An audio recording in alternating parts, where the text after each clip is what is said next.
Good morning. Ooh, echoes on my end or your end? We didn't have that before.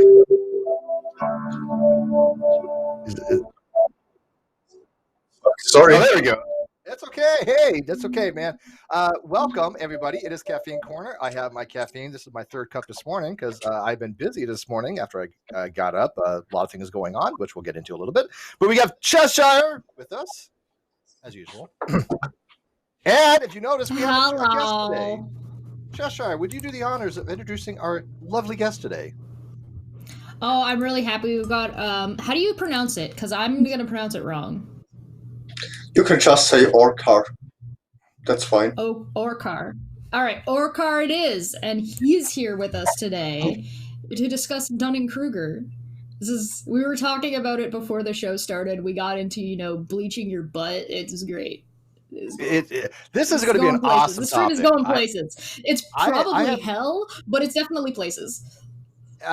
We were actually like for the last half hour. I've been actually engaged in this topic before we even started, and it's like, okay, let's save something for when we go live because there's a lot to talk about on this particular topic. This is actually a topic that I think a lot of people discuss. They know the term DK. They even kind of have maybe a conceptual feel of what the Dunning-Kruger effect is. But Okar here is a psychology student, or a student of psychology, I should say, one or the other. And he happens to have an interest in this particular topic. And so we decided to invite him on to kind of give a brief overview to you guys what DK is, how to recognize it, and the difference between like the typical Twitter understanding of DK and what more a clinical impression of what DK would be. So Orkar, by the way, you've been following a lot of this stuff on the channel for quite some time. So you're aware of the players and everything else going on with the non-sequitur stuff. So this is going to work really well. I think it's going to be a great integration of your knowledge about this particular topic, psychology, and what we do pretty much every other day on this channel. So yeah, we kind of want to. We don't want to just tell you what something is. We want people to be able to learn it enough so that they can easily recognize it themselves and utilize it to either better their conversations or better if they're in debates or recognize these things a lot easier. And I think we'll be able to use the current non sequitur show situation and the characters that are involved pretty well as examples. Yeah, if I can, I would like to start it off with a quote of David Dunning, which nails it down pretty well. It's, we as a species know a lot, and as amazing as that is, it also makes us uniquely stupid because we know many things wrong, leading us to make mistakes that no animal ever would. That's human race in a nutshell right there. Yeah, that's a pretty good overview. And that's so I know you had important things about the effect itself, because it's actually not so much that people are dumb, which is the interpretation that you see on the internet all the time. It's more about failing to recognize that you know something either not enough, or you just fail to realize that your knowledge is actually wrong. So it's something that happens a lot with Kent Hovind, where he thinks he read a paper 40 years ago, so he knows this shit, failing to realize that it has been updated since and that his information is very outdated. If he understood it correctly. I'm going to push back on there because I know Kent pretty well. I don't think he suffers from DK. He's just an outright blatant liar. I mean, he's straight up con man. He's just honest. I don't think he thinks he even believes in stuff any longer. He may at one time, but yeah. I guess Eric is the one that actually believes the stuff. That's my impression. I don't know if he does any longer. I was gonna say, do you think that you're more likely to find people who follow Kent Hovind are more likely to suffer from this than people who follow a con man are more likely to be suffering from the Dunning-Kruger effect than the con man himself? We already spoke a bit. Do that. Go ahead. Yeah, we already spoke a bit about this before. that's in special true for, in that case, also Kent Hovind, but it happens a lot to professors and teachers and politicians, and to some extent musicians, that you are surrounded by people all day that know less than you do, and you are educating them or supposed to lead them, and that gives you an enhanced self-image where you think that you actually know better than anyone on every topic. And that's one part of the Dunning-Kruger effect. However, if I should give a short summary, Boole, can you pull up the picture of the wrong Dunning-Kruger graph? Would that be possible? It's like guitar guy at the party. Whenever you're at a college party, there's always one guitar guy who whips his guitar out, and everybody's like, "Ugh!" But he's the only one who can play. It's the one that you typically see on the internet. It's the one with the very high curve, and it goes Are you like one. With a red line. Jess, are Yeah, you the saying red knowing line. how to play Stairway to Heaven on guitar does not make you a No, guitarist? I meant That's the like one the first song I ever in- learned, or one of the first songs was Stairway. That's the one. There you go. So that's the graph that you all are familiar with on the internet. Here's the fun thing. It's a big embarrassment and cause of anger to David Dunning, because that graph never shows up in his work at all. Somebody around 2003 made that graph up, and that's became the Dunning-Kruger effect graph that pretty much everyone knows, and it's all over Google. However, it's absolutely not what he found or said, and this is just basically crap. The fun part about it is that in a different study that he did with Sanchez, it's actually also called the Dunning-Sanchez graph, because they actually reproduced something that looks similar to this graph.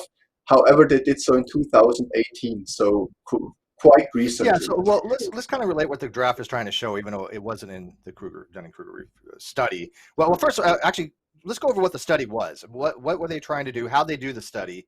What the questions were basically trying to ask, and then the people doing a metacognition evaluation of an estimation of how well they did, and then how apply it. Like I said, this graph wasn't on there. This is kind of a the way I look at it is just a whole kind of a hermeneutic view of how the Dunning-Kruger is, even though I know it's not completely accurate. Yes, but it does relate. It's at best an oversimplification of things, but it's. I'll try it this way. They originally tried to find relations between metacognition, in that case, students of psychology, which were all the test subjects for 4 tests that they did. And they kind of try to see if there is a correlation between, how do I say that? Let me put it another way. They went out to tell people that to see why metacognition fails so often, and why people tend to overestimate their own skills. They have made 4 predictions that they tried to prove with the experiments, and all of them came true in the end. I'm trying to explain the graph real quick that you see here. So the assumption made is that if you have no knowledge of a topic, you have 0 confidence. That kind of holds true, however, not in all cases, because Dunning did later do an experiment where he completely made up topics and asked students if they were familiar with the topic. And 90% of his students said yes, they out are their familiar. asses. Yeah. And so you don't really start at 0 necessarily. Then the spike is actually from a different experiment. They did an experiment with medical doctors. They made up a new zombie disease and gave completely made up symptoms on how you can recognize it. Had the doctors learn it, then gave them 60 patients that were suffering from various symptoms, and they should diagnose them. And it turns out that at the very start, that is the low point here, the doctors were completely unconfident to diagnose anyone with this new disease, but they tried their best, and after around 10 to 15 patients, they had a huge spike in confidence in their diagnosis. they were overly sure on how they can identify this new disease. After around 20 to 30 cases, they had a sudden breakdown and started to realize that their initial theory that they made up on how to recognize those the disease actually failed, and they realized that they misdiagnosed quite a lot of people. And that's when the confidence went down drastically. But after about patient 40, they kind of figured it out and started to diagnose with much more confidence once again. And the results were actually pretty stable. So they are around patient 10 to 60, they had pretty much the exact same success rate, but the confidence changed a lot around it. And that's where that's the Dunning-Sanchez graph that looks kind of similar to this one, but it's actually not the Dunning-Kruger effect, but it is related to the research. So that's on that the graph there, there's basically, the way I understand, there's a couple different forms of overconfidence. One is a type of overconfidence where you're overly precise. You think you're overly precise, right? You're overconfident in your precision of how much you know something. For example, like I am absolutely convinced, like 0.99 repeating equals 1. That's one of my litmus tests that I use for determining objective standards for people. It's something that I go to all the time. Why? Because I'm absolutely convinced that it is correct, right? I have a high precision and accuracy of that. Why? Because it's based upon mathematics. Could my entire fundamental understanding of mathematics be wrong? Yes, I do recognize that, but the chances are pretty much non-existent for all practical purposes. So I have a high precision of accuracy, I think, on that particular subject. Now, there really are other people how to troll him with math. Math is objective, right? So it's a great way to see if somebody can actually think objectively rather than just have some type of objective evaluation. But when we have certain kinds of precisions on other things, we think that what we say is correct, but we may or have overconfidence of what our ability to be correct on that is. We have to recognize that we may not always be right. I think we say that a lot with YouTubers that for some reason put on misinformation as fact and then claim that they're very precise about it as a 100% surety, right? For example, like just recently, Ben is not going to be deposed. He's out. That kind of stuff, right? I am incredibly confident that I am wrong like 95% of the time. She has a very high precision of accuracy. Yeah. And so the other form of overconfidence, go ahead. There's, as you say, there's many forms of overconfidence and many reasons for it. I'll go a bit into detail on very interesting findings on that a bit later. What I wanted to say to this graph at the end, first of all, the Dunning-Kruger effect had never touched the topic of intelligence or IQ. So if you think that those people are stupid, you're wrong. This graph that you see was actually done with professional medical doctors. And what it actually tells you is that if you are completely new to a topic, you tend to be very low in confidence. After a few cases, you develop your theory and you cling on to it and think that you got it. That's when the confidence spikes very highly. And then if your theory is disproven by further experience, you have this breakdown. And if you then get the hang of it, what it actually is, the confidence rises again. And that's what you see here with the peak of Mount Stupid. That's basically if you have figured out your initial theory on how things should work. Yeah. So if you overestimate. Yeah, I know. I love this subject. So let's say you have somebody at peak of Mount Stupid, right? And again, it has nothing to do with intelligence quotients. And this is one of the reasons I think a lot of people have a problem with this particular graph is because they call it peak of Mount Stupid, even though it's not a measure of stupidity. It's a measure of metacognition or inability to recognize it. So, but if you have a discrepancy between either for self-evaluation or to evaluate somebody else's skill set, and how you how you perceive your own skills, or the person is perceiving somebody else's skills, there's an overconfidence there, right? So if you have a doctor that has, let's say they have a very good specialty, right? I mean, they're an oncologist, so they know everything about cancer, right? But you may not want to go to them if you need some, dental work done, right? I mean, they're not going to have the skill set to properly evaluate your medical conditions if it's not in a field that they have. Matter of fact, I see this a lot. I deal with obviously a lot of people that have some very specific expertise. And one thing that I find common with most of them is they all say one thing to me almost ubiquitously: that's not my area of study. or I'm not like an expert in that particular topic. They always are reminding me that they have a very specific specialty, and that they don't like to dive outside of that domain of theirs, even though they have a general understanding. I mean, if you have a PhD in physics, you're going to know Newtonian physics, even though your specialty might be, quantum or something. But I noticed that with experts, they always seem to downplay their level of knowledge because they don't want to give out misinformation. Like you said with doctors, you don't want a doctor giving misdiagnoses on a domain of medicine that they're not an expert on, right? There's a very interesting thing you touch, because it turns out when we go for the metacognition thing, I mean, I hope everyone is familiar with the term. It's basically knowing how much you know in that case, being aware of your actual skill. And how much you don't know. The thing is that if you ask, in all experiments Dunning ever did, and that goes from 1999 up to 2018 across studies, no one ever said they are average or below average in their performance. Nobody says that. However, pretty much everyone, from complete beginners to absolute experts, all of them say they are between 60 and 70% of 100%. So they are all above average. However, the people who are noobs tend to put themselves in the 60th percentile, and the actual experts in the 70th percentile in their metacognition.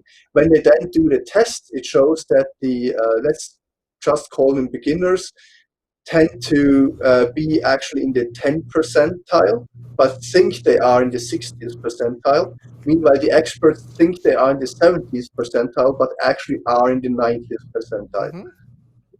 And the reason Dunning, so they're underscoring themselves. That's actually a decay effect. Yes, the decay effect is not just overestimation; it's underestimation as well.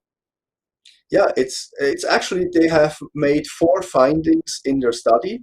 The most important one, that is the popular one, is that people who have little experience tend to grossly overestimate themselves. People who have mediocre experience tend to have the most accurate self-cognition, and experts tend to completely underestimate themselves. And the reason that they give is that you are usually comparing yourself to your perception of your peers. Yep. And that's the important thing, your perception of your peers. So basically, beginners lack the skill set to see how and why they fail. And they also fail to see how well others do, because they don't have the skills necessary to realize what is good and what is bad in that case. Dunning gives an example with English grammar. If you know nothing about English grammar, you can't tell if your grammar is good or bad, and you have no chance of telling if someone else's grammar is good or bad. So you lack the tools necessary to even realize if you're doing good or bad. Meanwhile, the experts know pretty much everything about it. And the thing that experts have is that they are very self-critical and thus think that they perform worse than they actually do, because they think everyone is on their level, which can be very frustrating for students, because professors tend to think that everyone is on the same page with them, and they are usually terrible teachers because of that. Interestingly enough, you tend to see this a lot in creative fields. A lot of the time you will see artists when they're starting out, and artists who are experts who've been doing it for a long time. Still, experts will go back and redo, like, go over their bases, how to shade, how to draw a circle, how to anatomy. Anatomy is huge. So one of the things you'll see is people who have just started out drawing, they're very good at, say, drawing Bugs Bunny, and they can draw all the Looney Tunes in any position really, really easily, but that's all they can do. But they're really, really confident. They're really confident that, yeah, no, I'm a great artist, I can do this, I can do that, and I can do it really, really quickly, but they don't understand the anatomy of the character they're drawing. They're just redrawing the same thing over and over again. Now, that's not a bad thing. That's a good place to start, but it is still the start. And so when you start to push them out of that comfort zone, they start to just drop in their confidence level, being like, oh my God, I can't invent my own Looney Tune. Why can't I invent my own Looney Tune? And it's because you essentially don't understand the physics of the Looney Tune world and how a character is designed, or how a character comes to, like, why is Bugs Bunny look the way Bugs Bunny do? Or in writing, you'll see people breaking rules in grammar, or if you're writing a novel, you're breaking rules about, like, how you describe a character, or how people are how people are talking, or how to describe something, and your writing ends up actually being really poor because you don't understand the rules that you're breaking before you're breaking them. We also got a super chat from Hanson for a show on Dunning-Kruger, Nito. Yeah, yeah, I love you, Aaron, but yeah, Aaron is just a typical person with Dunning-Kruger when it comes to philosophy. He completely overestimates the ability to no scary. I mean, and just mind-boggling. Well, he literally becomes, and I use the word literally as figuratively, by the way, Matt Dillahunt, you can do that. If you understand grammar and you know how to flaunt certain things, you can actually use the word literally, figuratively. It's called flaunting. Okay, but yeah, you can look that up, because he likes dictionaries. Yeah. But Aaron does that a lot. I mean, he is very good in his one field of phylogeny. But then when he starts to incorporate, philosophical things, he goes off the rails. But like Joshua was saying, let's say you had like a painter, like a cubist, a Picasso or something like that. And he's really good at doing cubism. Now you try to emulate something like a Monet who does impressionism. He's going to be like, they probably have a very difficult time. Or Dali doing surrealism. They have a very good thing that they are good at, but that doesn't mean they can do other forms of art necessarily, right? There's one important thing that you just putting a figure skater in hockey skates. Regarding metacognition, there's one very important thing here that you touched on. The standards of what is good or bad are sometimes subjective. Dunning gives the example of driving a car. Who is a good driver? And most people, like 70%, think they are an above average driver or something. So now it's even higher. I think it was 85%, anything like that. The reason, though, is not only that people tend to overestimate themselves, but the reasons here is that people have different interpretations of what good driving is. Some people say good driving is getting as fast from A to B as possible. The other says having the least violations of the rules of driving is the correct way. The next says the safest method of driving is the best way to drive. And so you have people having a very different priority on what is good driving, and they judge themselves based on that, and that may not correlate with your definition of what good driving is. Yeah, well, I'll give you a perfect example. Like I've been trying to learn some Python, and probably look, and I'm a complete noob in Python now. I've only been learning it like for 4 days or something like that.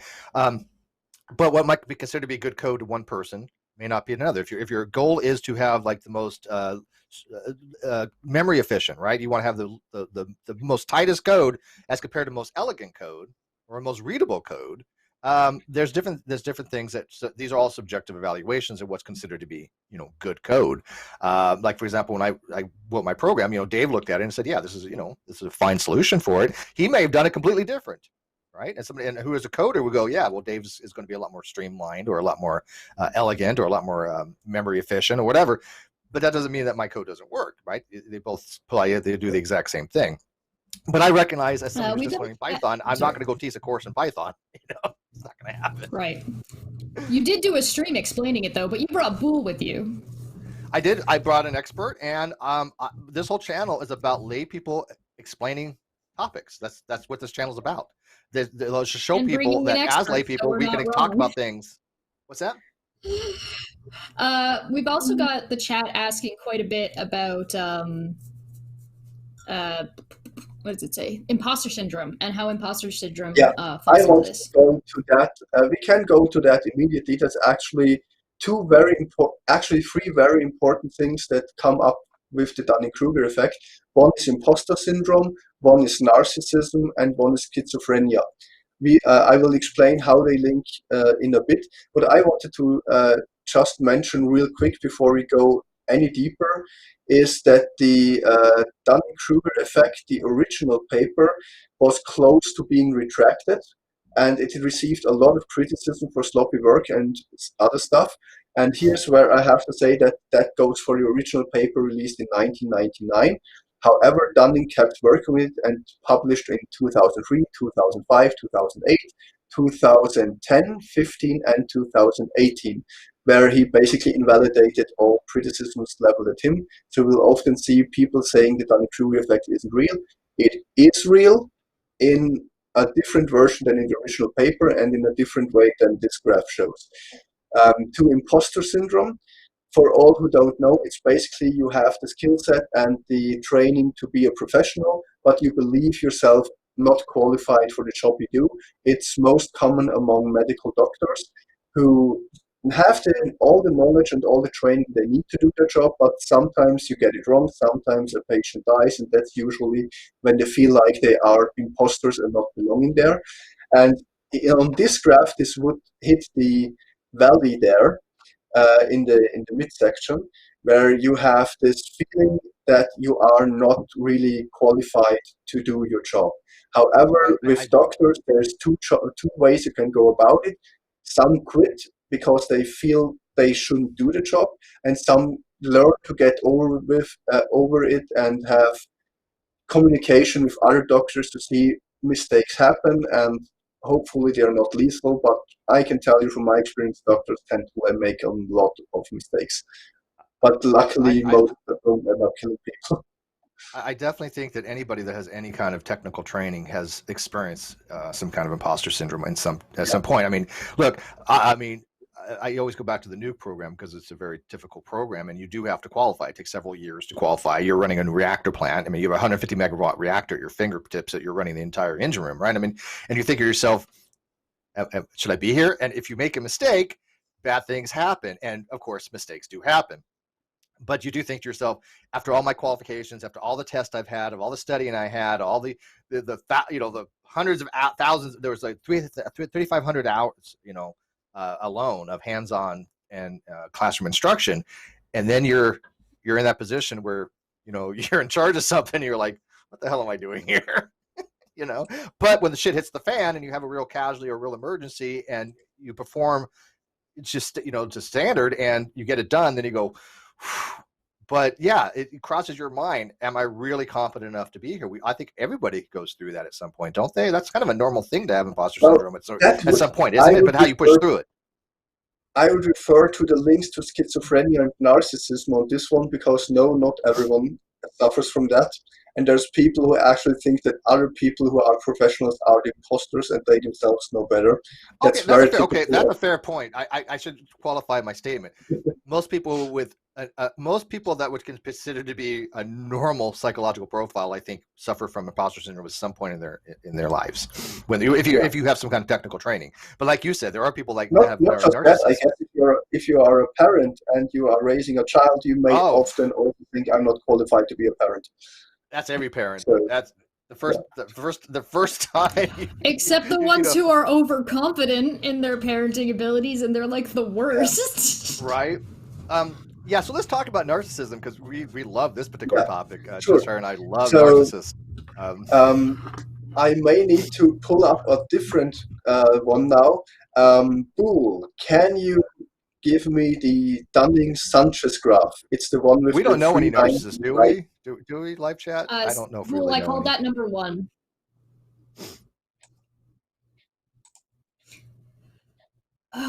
There's so much to this. This is such it seems like such a small thing that it's so bizarre, because it's like, oh, the Dunning-Kruger effect. Oh, of course the Dunning-Kruger, and so many people are confident about the Dunning-Kruger effect, but it's such an in-depth topic. It's absolute irony. Like David Dunning held a few speeches where he reveled in the marvel of the irony that there's people giving TED Talks and speaking at universities about the Dunning-Kruger effect and pulling up the wrong graph. It's just perfect. That's glorious. It should be the one where it says overconfidence on the right with 3 lines. that look like waves, and on the left there is a dotted line like a wave and a straight line. That should be the one I theory mean. development, right? And theory probed after trial, and it's 0 to 30 and 0 to 60 on the bottom. It's the first. Did we lose Boole? God, are you there? Boole is fantastic. Boole. Oh, okay. It's the You know what? It first doesn't one that even actually matter which one you pull up. We will go through all of them. Back to the narcissism thing. The Dunning-Kruger effect is real. However, I have to say that there is a few important things that I have to clarify first. Like, one is that it's not as big of a factor in metacognition as people think. There's many reasons why you can fail at metacognition, and the Dunning-Kruger effect is but one of them. And the other thing that I wanted to mention is that the reason why people get it wrong is also a bit different.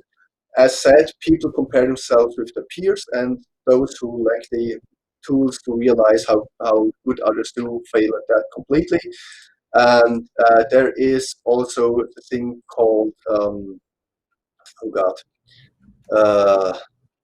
I'm quickly going through my notes because I sometimes suck at remembering words at the right time. We went over that as well before. Given how complex the topic is, I don't think anybody's... English is not your first language, correct? No, I'm actually Austrian, so my main language would be German. Well, I think I Geo Streber in here. Geo Streber can yeah. Geo Streber's German. No, that's fine. So what are we looking at here then? I haven't seen this graph before. Yeah. That graph that you see there is actually one of the experiments that they did, and it was let me quickly think. That's Dunning-Sanchez Graph. That was done where they tested people on how do I'll just give you the experiment real quick. They tried to have students analyze their competence at making decisions. In that case, they took 2 urns.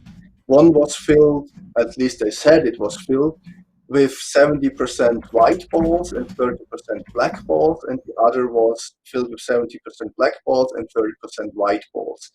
And then they randomly took one out. This is white, this is black, and a student should say stop when they think they have figured out what the next color they draw will be. And they found out that people who say stop at the first or second ball actually tend to believe in bullshit. Like, they are highly likely to believe in conspiracy theories, paranormal stuff, even flat Earth, and stuff like that. The reason is, at least Dunning thinks so, that he called it, well, he didn't name it, the effect, jumping to conclusions. And that's a quick test you can do with people, if they jump to conclusions or not. That's a good answer after 1 or 2 balls, you have no basis on being that's confident a correlation. at all. That is actually an interesting thing, because we see a lot of people in other communities that do that very thing. They jump to conclusions. I mean, I'll tell you right now, that's like the quintessential factor that Union Rock does. He jumps to conclusions based upon limited and incomplete data in order to basically get donations. That's all he does. Yeah, he's incompetent. Yeah, it's not even a matter of DK. He's just incompetent. But he does use that jumping to conclusions and say, "Oh, look, I've seen this, therefore the explanation must be this." But he misses a complete A to B type of linear type thinking. Matter of fact, when we do something like when Riv makes a video, or Astronomy Live makes a video, or when I try to explain something, we try to do it very, very systematically. Here's step 1, step 2, step 3, and you can literally do a logical. At the worst, some kind of inductive or abductive argument, but we try to be as deductive as possible, which means that the conclusion has to 100% follow. if the premises are logically valid, structure. So we try to do it that way. But when you look at somebody else, they're like, oh, well, I saw this. Oh, like for example, like the other day, somebody was like, oh, they saw me kind of fade in and out. Steve must be a lizard person, right? That's the only explanation, right? That's the conclusion must be Steve is a lizard person. Seems legit to me, right? Yeah, the interesting part here is that they actually took the test from schizophrenia research, where they used this as a quick test to see how quickly people believe in their own delusions. And they kind of changed it a bit to prove the Dunning-Kruger effect, because it also turns out that people who jump to conclusions are highly prone to the Dunning-Kruger effect, to the so-called peak of Mount Stupid that we had before that doesn't really exist. But people who jump to conclusions are very, very likely to severely overestimate their own skills. They're going to be very confident with little knowledge, and they're going to hold to it a little stronger. People in the chat are asking for a reference to the study you're referring to. Do you know what it's called, or can we get a link to it? Sure, give me a second. It's called it's done by Dunning and Sanchez, and the full name is a bit complex. Give me a second. I had it up today. There it is. It's called Overconfidence. Should I send you the link? It's called Overconfidence. Send it to me, then I can put it in the. Yeah, send it to me. Okay. Jess, you said something that was interesting. That you had said that it's not just a matter of people having lack of knowledge, low knowledge and high confidence, but what degree that they hold to their position, right? Which is something, again, we see quite frequently, that people that have absolutely no experience with something. I mean, again, let's go with like philosophy. I am not an expert in philosophy. I've never claimed to be an expert in philosophy. I'm 100% a lay person in the philosophy, but I'm sufficiently read enough to understand the basics of certain topics, right? And I have discussed them, but I have a very, very niche, very, very, very small thing that I really like when it comes to epistemology. That I've noticed, and it seems to be people get very attached to being correct. Like they now identify with this idea.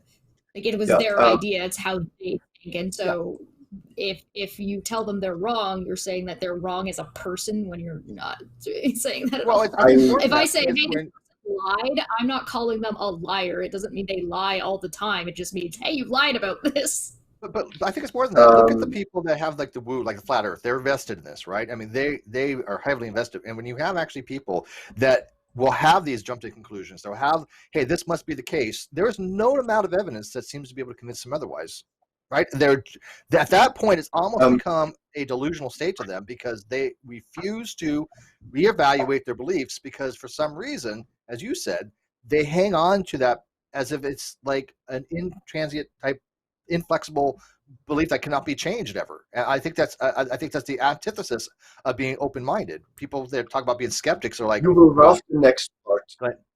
Yeah, go ahead. Quickly to that specific graph, I actually tried to buy a bit time to remember the correct experiment. That one was actually a very fun part that you will love, because what this shows is that people had to make up a theory about basically different scenarios on how things work in a given situation, and they should rank how confident they are in their theory. And the middle line is the actual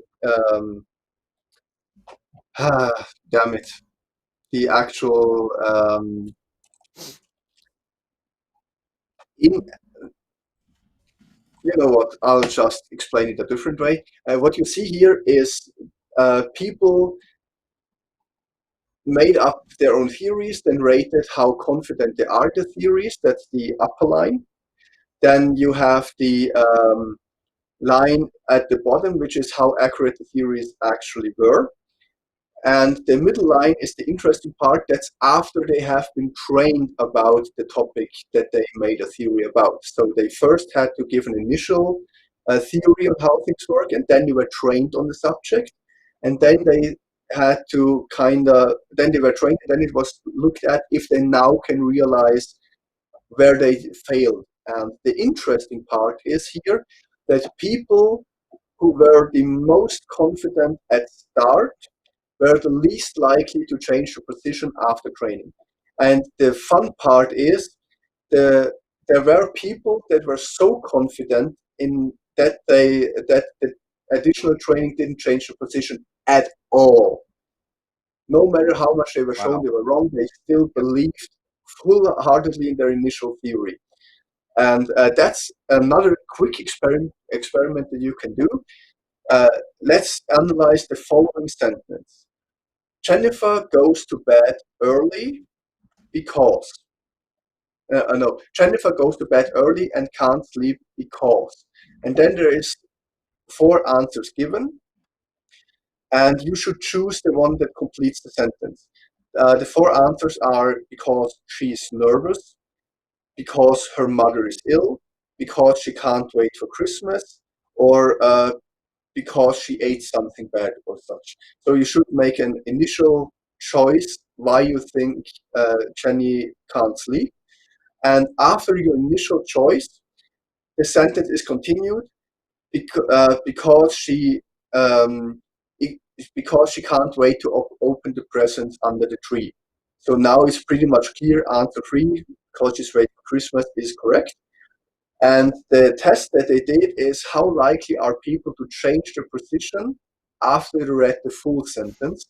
And ironically, people who failed the first test with the balls also tend to not change the position even if they have the full context of the sentence. And if they answered because she's nervous, they don't care that it's because of the Christmas present. That's bizarre, though. I mean, it seems odd to I think that people would want to justify it. They'd be like, but here's why I thought it would be this, right? And so they try to... Yeah, it's mental gymnastics is what it is. This also has a name, by the way. The first one with the urns and the balls is called jumping to conclusions. And this one is called bias against disconfirming evidence. So I just did it while you were explaining it. And my first thought was to say because she's nervous, because her being nervous would fall into all those categories anyway. And so when you say, oh, it's because she's waiting for Christmas. Yeah, she's nervous. She's excited. That those are the same thing. And then you can just try to justify it, right? Let me ask you, because again, when it comes to bias against confirmational evidence, right? We have people that we can actually see that have been shown actual, tangible, incontrovertible evidence that would require time travel in order to be true. I know, right? I mean, and they still will not change their position, right? They just will not change their position. And by the way, we do have an update that we're not going to do it on this episode. We're going to lay on tonight, but I do have an update from my lawyer. You guys are going to have to wait because I'm waiting for a few other things to come through today, and I might as well just do it all at one time. Sorry, but yeah, it's juicy. It is really juicy stuff. But you know what I'm talking about, Arkar? That the fact that you have people that just refuse to reevaluate their positions, even though they have been shown disconfirmation of their initial hypothesis, which is just bogus. Here's the fun part about this experiment. Before you answer real quick, Golden Unicorn for 5 said, some people take it very personally or take it as an insult when they are told that they are wrong. Yeah. That's another good point that I wanted to get into very quickly. But first, to finish this off, the people who stick to the original answer despite contrary evidence, that actually comes from schizophrenia research and is kind of showing how likely people suffering from schizophrenia are to not realize their own delusions. However, it also is a perfect indicator for the Dunning-Kruger effect. So if you are unlikely to retract your original answer if you're wrong, you have a very high probability of falling for the Dunning-Kruger effect and basically believe every kind of bullshit as well.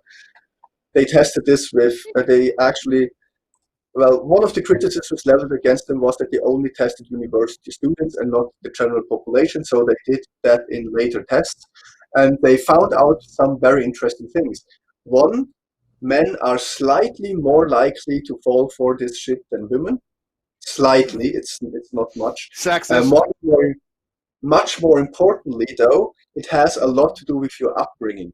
If your parents never tell you that you did something bad, and you're basically never confronted with your own failures in the school system or something, like participation trophies and so on and so forth, you're way more likely to fall for the Dunning-Kruger effect and believe all kinds of bullshit because nobody told you that you're full of shit, basically.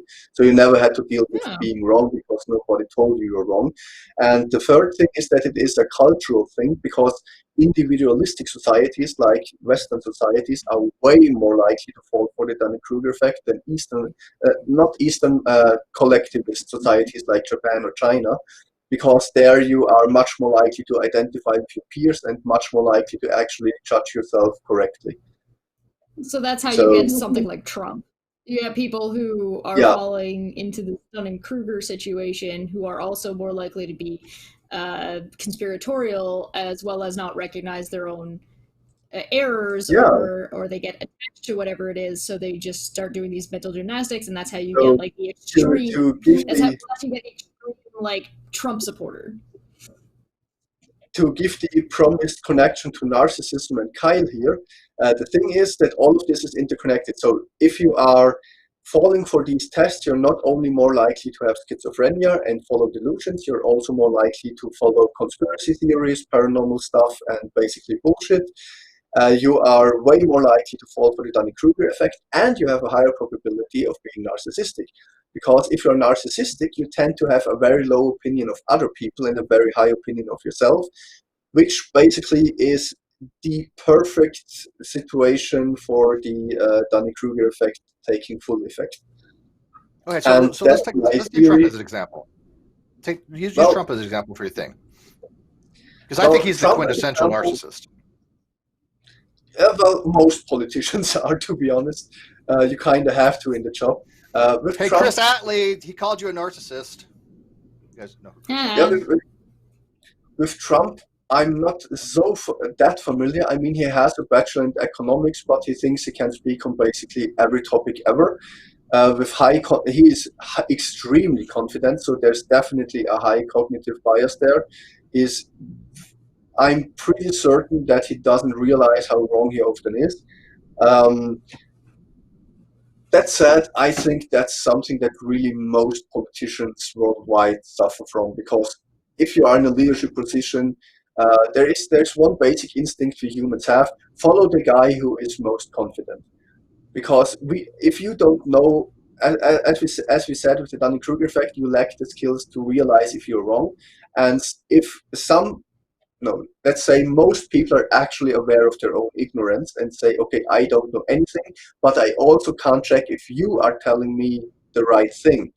So the more confident someone appears, the more likely you are to believe them. And politicians actually use this full knowingly and just stand there with full confidence. The earth is flat.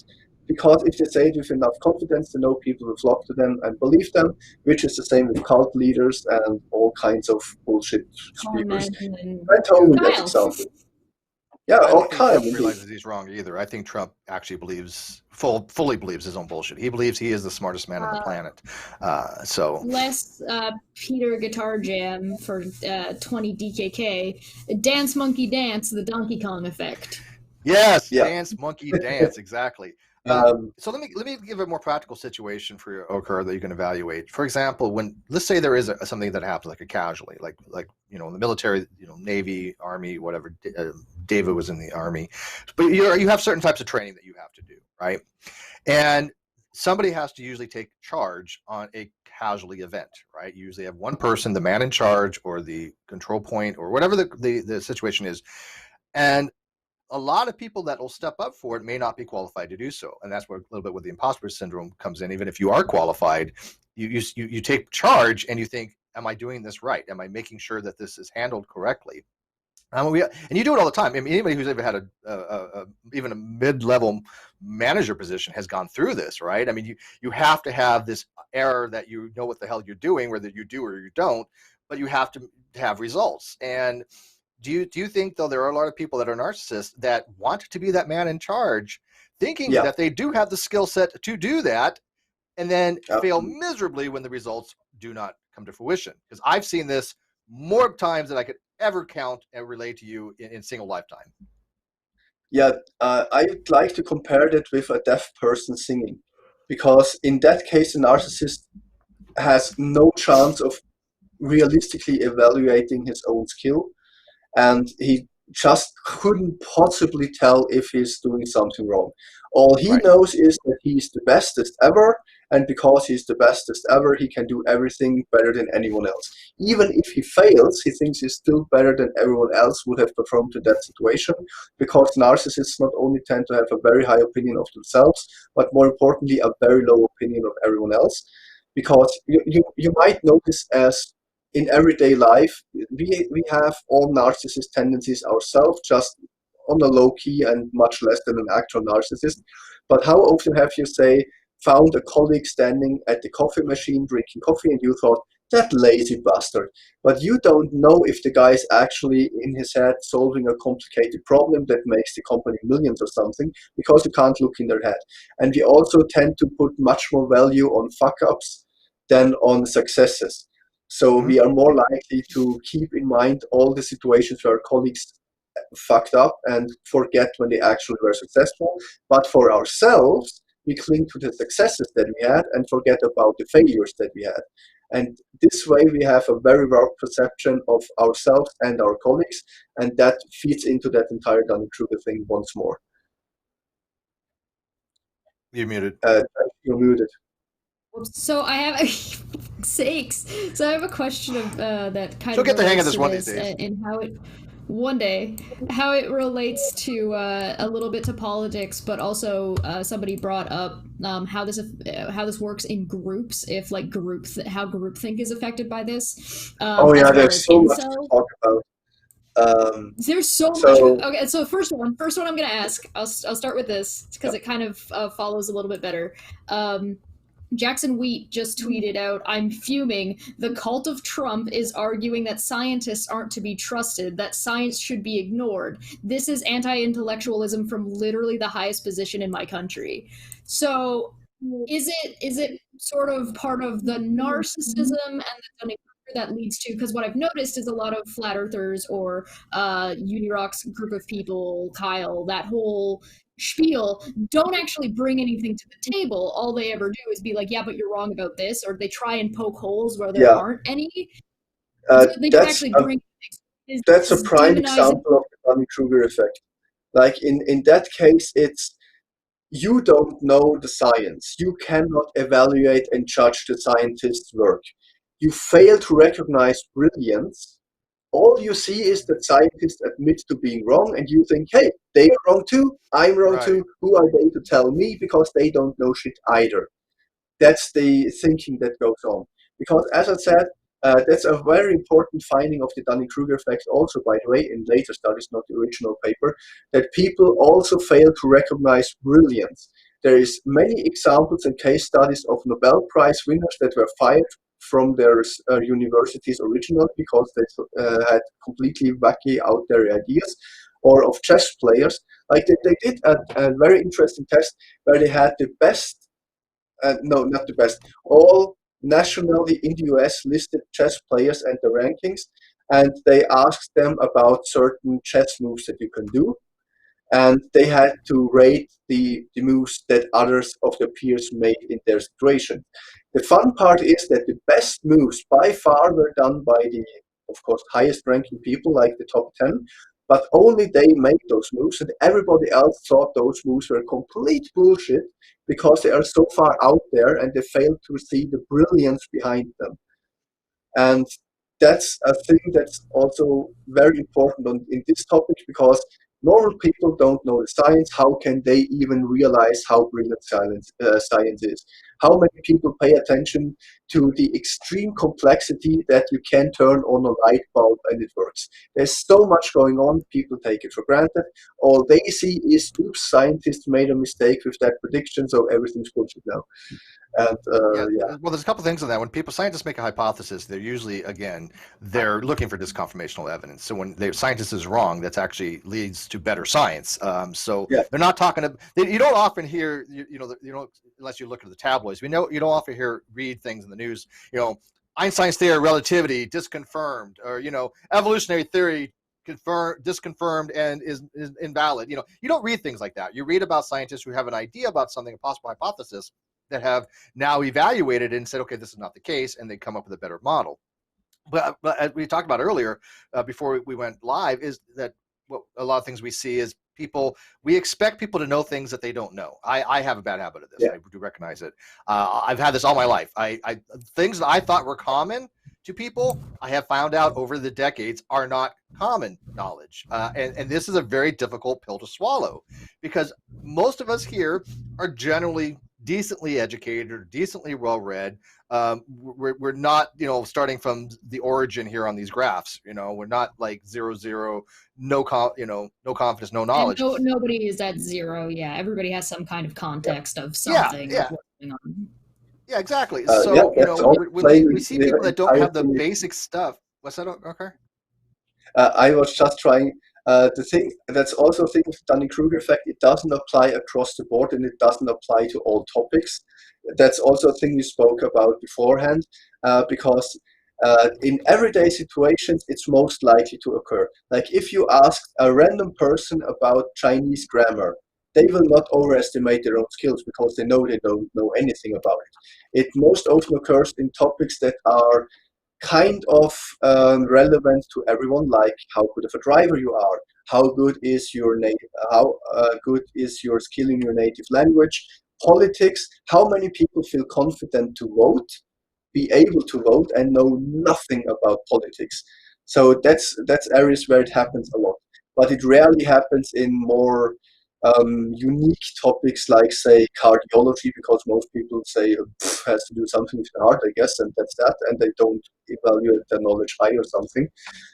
And the other thing is that the Dunning-Kruger effect is sometimes even inverted.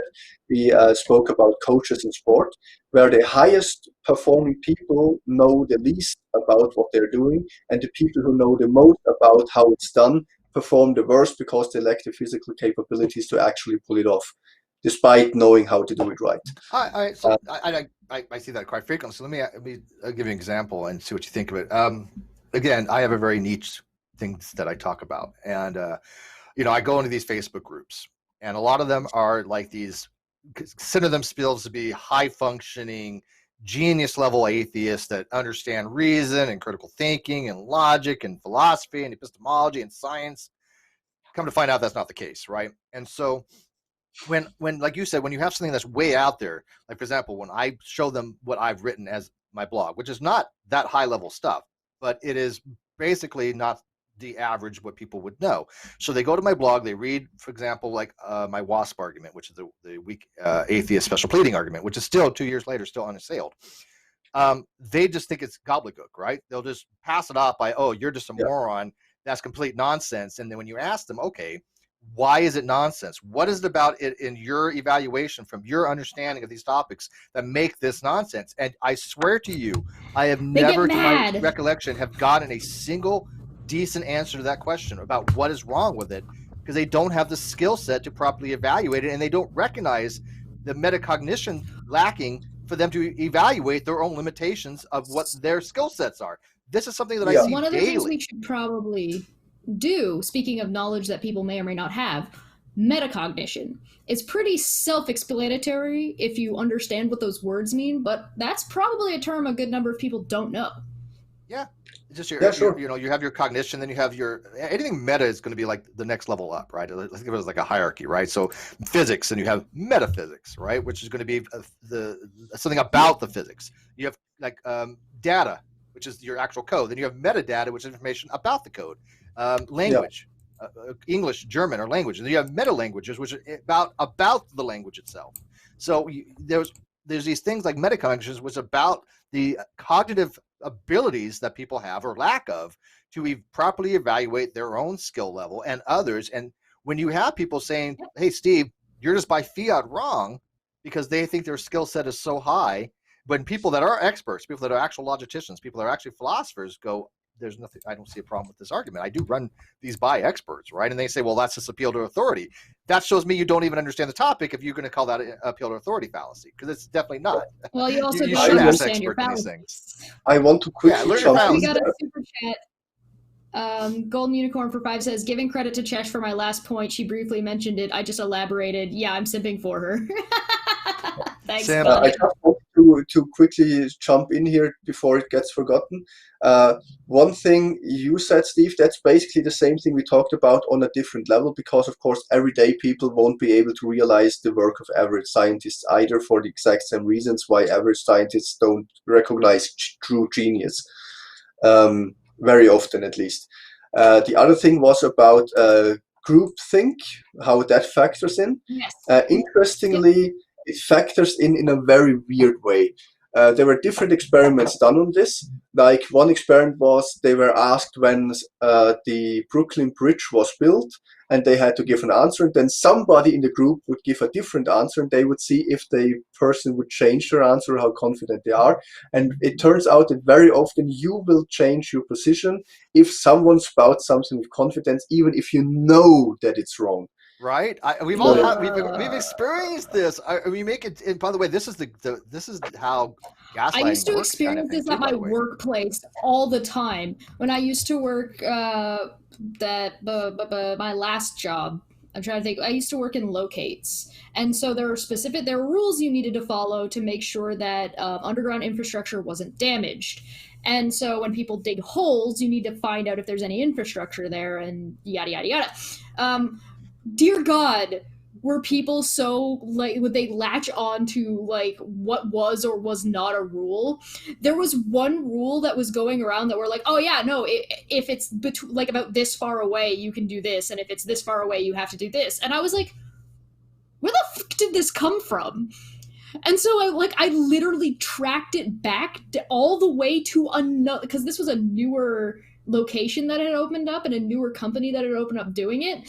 I tracked it back to people who were working at the old company in a different product at the same building. So it was a rule. It was like a general, like a rule of thumb more than an actual rule that had gone from a different product across the hall at a building over onto this product that had then followed all the way to a new company, because they had some people that worked at the old place, that has then been set into the rules at this place. And I was like, why is this a rule? Where did and it's bizarre. I'm just looking in my notes. One thing that we just said here, it's not actually the Dunning-Kruger effect though. Dunning said that there's, as I said, many reasons why someone could fail metacognition. One is wanting to fit into a social group, where you just try to fit in with whatever's going on. And that happens a lot to religious people, where they go against their own knowledge just to be able to be in the group. There is this favorite scientist who cut everything unscientific out of his Bible and said he's gonna believe anyway, and stuff like that. Another one is wishful thinking, where you want something to be true. Bias, of course, and the most important thing, false knowledge. And that's something that the Dunning-Kruger effect heavily touches, because the problem is that many people, as I said with Kent Hovind before, even though he may actually just be lying, is that people think they know something but actually don't. And it happens a lot. There's so many misconceptions people have about all kinds of topics, like medieval knights fought with blunt swords, or knight armor is super heavy, or the brain just uses 10% of its power. We have 5 senses. That's all stuff that's factually wrong, but everyone thinks it's right. And by the way, we all grew, things we grew up with, right? That whole using 10% anytime, we learn later on that's bullshit, right? But people still hold on to that, right? Or my favorite one, because I've always liked astronomy and things of that nature, was that I remember learning as a kid in 5th or 6th grade that when a meteorite struck the atmosphere of the Earth, the reason why it burned off was due to friction. Complete bullshit. It's not due to friction. And a lot of people still think this, but it's due to ram pressure. How many people are still attached to Pluto being a planet? It is a planet. Shut up. Yeah. It's a but there's also planet now, but it's still a planet or minor planet. I will. Me and Landon, we're going to fight on this. But groupthink is also like there are positive things about it, where you get social pressures to make changes, like gay marriage rights and trans rights, ending slavery is part of that is social pressure, and those social pressures can be used towards good things or negative things. Okay, I need to I'm interject here if I just- may. I need to interject if I may. I just got word on certain things from my attorney. Oh God. Yeah, hashtag. I know that, like Cheshire. I know this is going to again be a very, very hard to pill to swallow. Kyle lied. Yes, we did get the Discover back, and we will talk about that. Oh wait. No, hold on. Give You it need to up, tell me people! again. Give it up! We got the Steve, you need to Discover tell me back again. today. Say it again. Say it again. I know it's hard to believe that you're going to have to accept this, but yes, hashtag Kyle lied. Oh no! What? Spit take. That's a spit take. Yeah. Well, we're not going to get into this here. I got some details. This is what I was waiting for. I had an early communication with my lawyer earlier. If I didn't have carpet, I would have sprayed that. We have some details coming your way, but I will do that later on today. I know this is a great shock to people.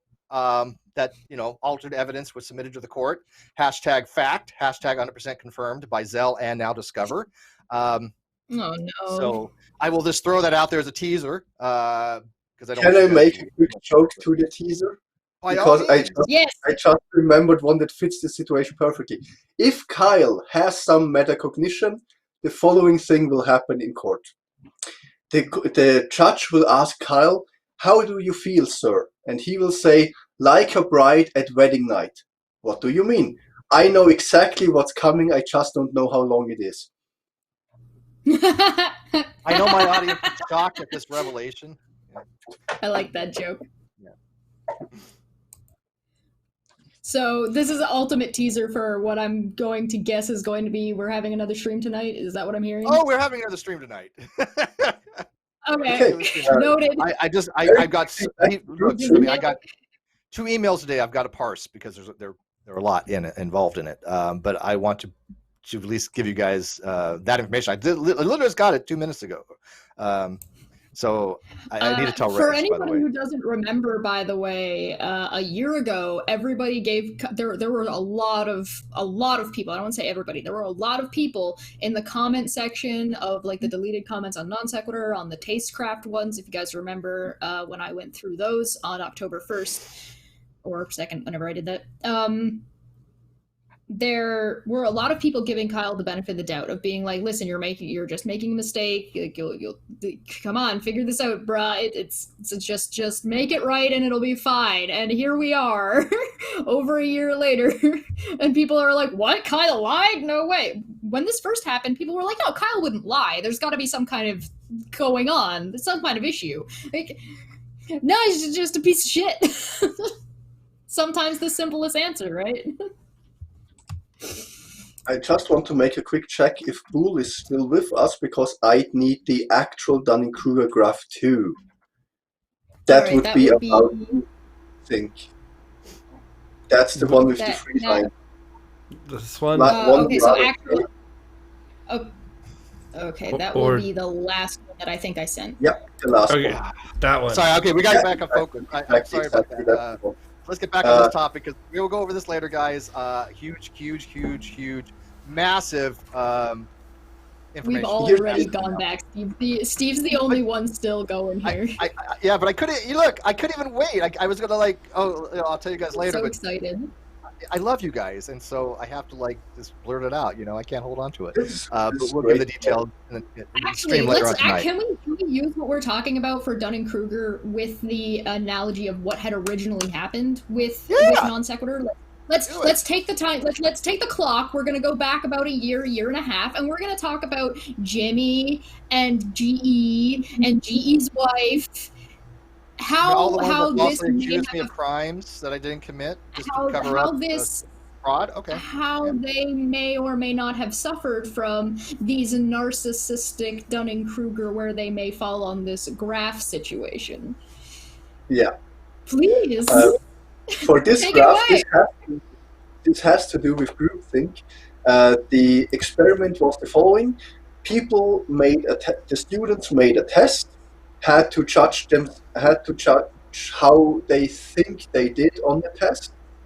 Then they got the tests from other people, should rate those tests, and then re-evaluate their own position. So basically, And the interesting thing that turns out is that people who had a high opinion of themselves but scored low and then were shown the test of others slightly increased the perception of their own tests. Meanwhile, that the real experts who actually scored pretty well and had a low estimate of themselves, after correcting the test of others, also had an increased perception of themselves because they realized everyone else was just doing bad comparatively to them. Meanwhile, the ones who scored the lowest, as failed the tools to realize how bad they actually did, and thus they, despite seeing that they performed worse than others, still thought they did better than others because they only saw the mistakes that they couldn't make out, and then realized, how can you not know this? And kind of failed to see that they failed on the things that other people got right. Yeah, and back to groupthink, the correlation here is that when your group that you are in consists of people that you think have the same skill level as you have, you are more likely to underestimate your own performance if you are on the high percentage, and completely overestimate yourself if you are on the low percentage. Basically, Dunning-Kruger all over again, just even enhanced in this case, because if you're amongst peers, most people think they are above average, so they have to do. For example, if you've got like an echo chamber, that's going to heighten the effect of the Dunning-Kruger effect. So if you've got, like, say, a Discord full of people who just hate Steve, they're far more likely to, like, seep themselves in the hate Steve juice. And so there's much more going on than the Dunning-Kruger effect, though. Oh, absolutely. Or let's take the ACA for those people example. Have other psychological issues. They feed off each other. They like a cancerous tumor. They just kind of collect with each other. But I am convinced almost all of them have multiple psychological issues. Or let's say you've got a situation. In psychology, basically everyone is having multiple psychological issues, but most people have their issues on a level where it's not a problem. Yeah, like, well, we all try to deal with them. Nobody doesn't have. There's not a single person ever existed that doesn't have some kind of psychological things that they have to work through. But there's a norm that we go by, right? I mean, and when you have people that are 2-3 standard deviations from that do things that are just considered to be almost inconceivable to a reasonable man standard, then yeah, we notice it, and we see that these people that do not have a reasonable man standard or go by it have the most outlandish things that they say, the most outlandish things that they do. And yet they get a following because they collect those people, like you said, that will stop after 1 or 2 iterations of the ball scenario, the ball experiment, because they think they've already have a conclusion. They stick by that conclusion no matter what, no matter how much evidence says the show is disconfirmational. They don't care. That's the audience that they go for. We are the antithesis of that. This channel and myself and Cheshire and Poole and Reds and the actual debunkers and things of that nature, we do the exact opposite of that. And that's the dichotomy between these types of channels and the other types of channels and the audience that they foster. This goes back to the cultivation and the culling, right? We cultivate people that want to be better thinkers, and we cull the ones that don't. All of these things all just fold into each other, and then when you start adding group dynamics on top of it, because keep in mind there's a really big difference between a group of people like a community online versus if you're going to a church every Sunday, or if you've got a show that you watch religiously. Let's say you really like Supernatural, and you're on a couple of forums online with Supernatural, and then you're getting together and you go to cons, and like that's going to be have a totally different group dynamic. Then like the best example is look at the pressure on Supernatural for Dean and Cass to get together. Like that's huge. That's a huge thing in the Supernatural fan base. Cass? Wait, what? Oh yeah. Wait, you don't know this? No. Bruh, there's. They deep dive this show, and they look for everything that's just like, look at the way he looks at him. It's amazing. It's convincing though. They make some good arguments. The only relationship that should ever happen is Dean and a relationship with his baby car, his cars, the Impala. That needs to happen. He can have a love affair with his car. I mean, I did Right. like the little kid Dean from earlier seasons that was like, that's totally not his kid, but that's totally his kid. Anyway, there's going to be way different dynamics, like the My Little Pony fan base. But then when you get like, this is where you start getting into toxic fandoms, where you could just be a fan of the show and you start joining these forums, and but if you disagree with them, they treat you like shit. So you start agreeing with them, and then you just end up falling down this rabbit hole of just toxic behavior, to the point where like, oh, you mean Bakugo and Ka-chan aren't getting together in My Hero Academia even though they're like in grade 9? I'm gonna send the writer death threats. Right? Yeah. You get a lot of, But you it's get really emotionally okay invested. because Yeah. the group thinks that it's okay, right? Yeah, that's a social thing, like we quickly touched on with cultural influences and the Dunning-Kruger effect. That, of course, happens to professions as well. Some professions are more likely to fall for it than others. And the actual connection to IQ that is often made is never made by Dunning. However, there are studies that imply that there is a correlation between that. Like they did some tests with the general population, and it turns out that it's not exactly IQ though. What they found is that the less education you have, the more likely you are to fall for the Dunning-Kruger effect. And getting some education actually helps you across the board with Dunning-Kruger effect a little, but only to some extent, because people on different topics have different places on the Dunning-Kruger effect. As example, you couldn't be, let's say Richard Dawkins is a brilliant man on evolutionary biology. He is absolutely high up there, and I doubt he can possibly overestimate himself. He's more likely to underestimate himself. However, if you'd ask him about, say, his opinion on I don't know, let's just say astrology, because he thinks it's bullshit, his knowledge on this will be severely lacking, and I think that he has a lot of misconceptions about that. That said, no, I don't think astrology it's real. I think it's complete bullshit. However, I know that it's much more complicated than what people usually think it is. Because my father... Just because something is wrong doesn't mean it's not in depth in how wrong it might be. Exactly. Homeopathy. Yeah, you also have to like pick and choose. I actually spent some time studying a little bit of homeopathy just because I was curious. So I went. It's weird. Am I the only one that calls it homeopathy? Am I the only one? I'm German, so I may be totally wrong. I don't know. I just call it homeopathy, but yes, whatever. There is some credence to some things, and that's what makes it bullshit, right? So the only thing that has like what I would say is credence would be that you can associate your a sense of smell with a particular feeling. So if you have that, like when your sense of smell does tend to be very nostalgic. So if you have a type of dryer sheet that you used as a kid, you may be more likely to like trigger those things in your brain when you have that smell. Now, that's not going to cure your fucking depression. That's stupid. Don't be stupid. That's stupid. But if you get stressed out easily and you have something like a comfort food, you could use a comfort smell to help make yourself feel a little bit better, because it's firing that nostalgic feeling, but it's not going to help you. We are heavily touching on another misconception many people have. I don't know what it's called I forget the word at the moment. Basically, placebo effect. That was it. The placebo effect is a real thing, and it actually works. It's not bullshit. It actually works.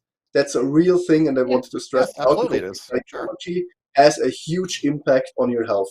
People who panic are way less likely to recover. People who actually think everything's gonna be fine are way more likely to gonna be fine. And that's one reason why doctors are advised to not tell people if they are in a severe condition, because telling the patient may make them panic and make everything worse than it already is. In epistemology, there's something called a useful fiction. Says, my dad thinks astrology will help me get married. Maybe it will. So when we have something like a useful fiction or belief that is false, if it has utility, it might be beneficial to have a false belief. For example, I explain all the time using a justification using what's called prudentialism, which is, hey, if you are told that some experimental drug might save your life, it is prudential that you believe that in order to have a better prognosis for your ability to survive. Supposedly, like you've got to take care of your family. There's benefits to this, even though you don't have proper justification. The drug may not be significantly tested to warrant actual justification of that belief. But you can appeal to pragmatism that having that belief might be beneficial, even if it is an actual false belief. Right. So this is where you start getting into things where it's sometimes it's okay to not be 100% skeptical all the time. It's okay to not be 100% justified all the time, because sometimes there is such a thing as too much of a good thing, and that pretty much applies across the board. So if you're in a position where you're like, oh well, I'm not really sure, maybe be a little bit more positive than you're justified in being, just because how you feel about something, it doesn't necessarily equate to what you believe or know about something. I want to spout there very quickly that one of my favorite founders of psychology is Carl Gustav Jung, because he said one sentence that I think Steve may like it because he's deep into philosophy. He basically said, if something has real effects on you, it is real enough. So it doesn't matter if it's actually a thing or not. If it has real effects on you, it is Absolutely. real enough. People that have delusions, those delusions may not be real, but they certainly, schizophrenia, those have real world effects. The only problem is whether or not you can how you handle those things. So you can be angry, and your anger can be not justified due to wrong information or a situation that it is outside of your control, and you're not really justified in being angry. So let's like there was a miscommunication or something. That doesn't invalidate your anger. You're still allowed to be angry. It's how you handle that anger that becomes a problem. It's how you handle being wrong or being incorrect that is problematic in the Dunning-Kruger effect. Being wrong isn't a problem. Throwing a hissy fit about being wrong, like Matt Dillahunty or Aaron or Jimmy Rock or Kyle or Jimmy Snow, etc., is a problem. Right. That's what how long have we been saying that, though? I mean, this is what we've been pointing out for how long? I mean, yes, it takes a long time for things to come to fruition, but hashtag we've been right about all this. Can I give you two very quick short stories that will make you laugh hard? One is I actually was on a forum on homeopathy, and I was, to disprove it, I quoted the founder, what's his name, Paracelsus, I think. I hope that's right, correct me if I'm wrong. I quoted the guy who invented it and quoted his sentence like cure like cures like, or something like that. I can't remember what the English quote is. I only know the German one. I posted that, and they banned me. They kicked me out from mocking homeopathy. I was literally quoting the guy who invented it, and they throw me off the board for mocking. Hey, look, we've never experienced things like that, do we? I've never been kicked out of a Facebook group for quoting something or like being actually correct on something, right? I mean, never has happened. No, I'm sorry. Did Pheasant not get like last week? Did Pheasant not get blocked by Aaron for? Yes, he did. For quoting him the actual historical context of what Aaron was talking about. That happened to me too. The second story. Aaron blocked Pheasant, and Pheasant was actually relating actual historical facts about the usage of atheos and the durations of the Greek root, of the etymological roots. And he was right. Pheasant was absolutely right. Anybody can go check on this stuff. But I guess according to Aaron, you can't be right because you'll get blocked. I was actually on Aaron's YouTube, and he talked about the Crusades, and I went on a lengthy thing where I said, I like you, but I have to correct you on some things. And then I gave him with sources and videos by actual historians explaining those, where he got stuff about the Crusades wrong. The comments were deleted without further notice. And and I can't comment on his channel anymore. They were just deleted, Well, I don't doubt that, because he does the same thing to Tim O'Neill. And Tim O'Neill has a page called History for Atheists, and he has literally just annihilated, again, literally uses figuratively there, Matt Dillahunty. Okay. I got to keep explaining that to Matt because he has a hard time with words, I guess. But when Tim O'Neill wrote a blog, Are you saying that language is our bitch? Right? Language is his bit, or he's a bitch of language. So Tim O'Neill has pointed out Arn got a lot of stuff wrong, and he corrects very little. Arn wrote a blog about me way back when and he called me Mr. Agnostic. He wouldn't even use my name, and he got so many things wrong. Even people on that other side were like, "Dude, your Twitter handle to Mr. Agnostic." Right?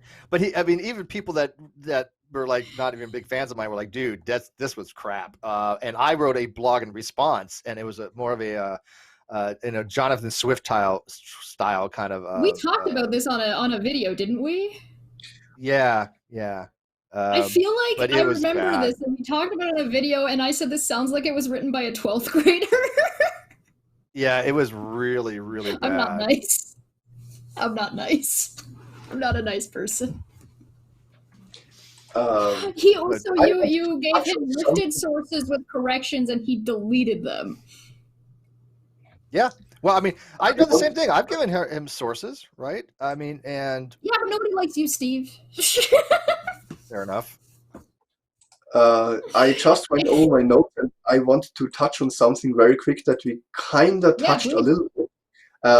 The intention of why they even did the study, Dunning-Kruger that is that in neurology there is a phenomenon called anosognosia. I hope I'm not butchering that English pronunciation of it. Anosognosia. I can.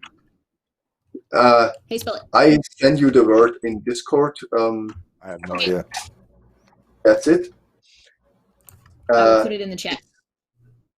A phenomenon where people who are paralyzed, like say you are paralyzed, so you can't use your left side of your body at all, and then the patient is asked to pick up something with their left hand. They fail to realize that they are paralyzed and will come up with excuses like, "Oh, I feel so tired," or my fingers hurt, so I don't want to pick it up, or that they didn't understand the instructions, so they will make up excuses why they can't pick up the mug, even though they are fully aware that they are paralyzed and have no chance of ever lifting that arm to pick up the mug at all. And Dunning-Kruger thought that there must be a psychological phenomenon that mimics this, and that led to research into the Dunning-Kruger effect. Some kind of delusion, yeah.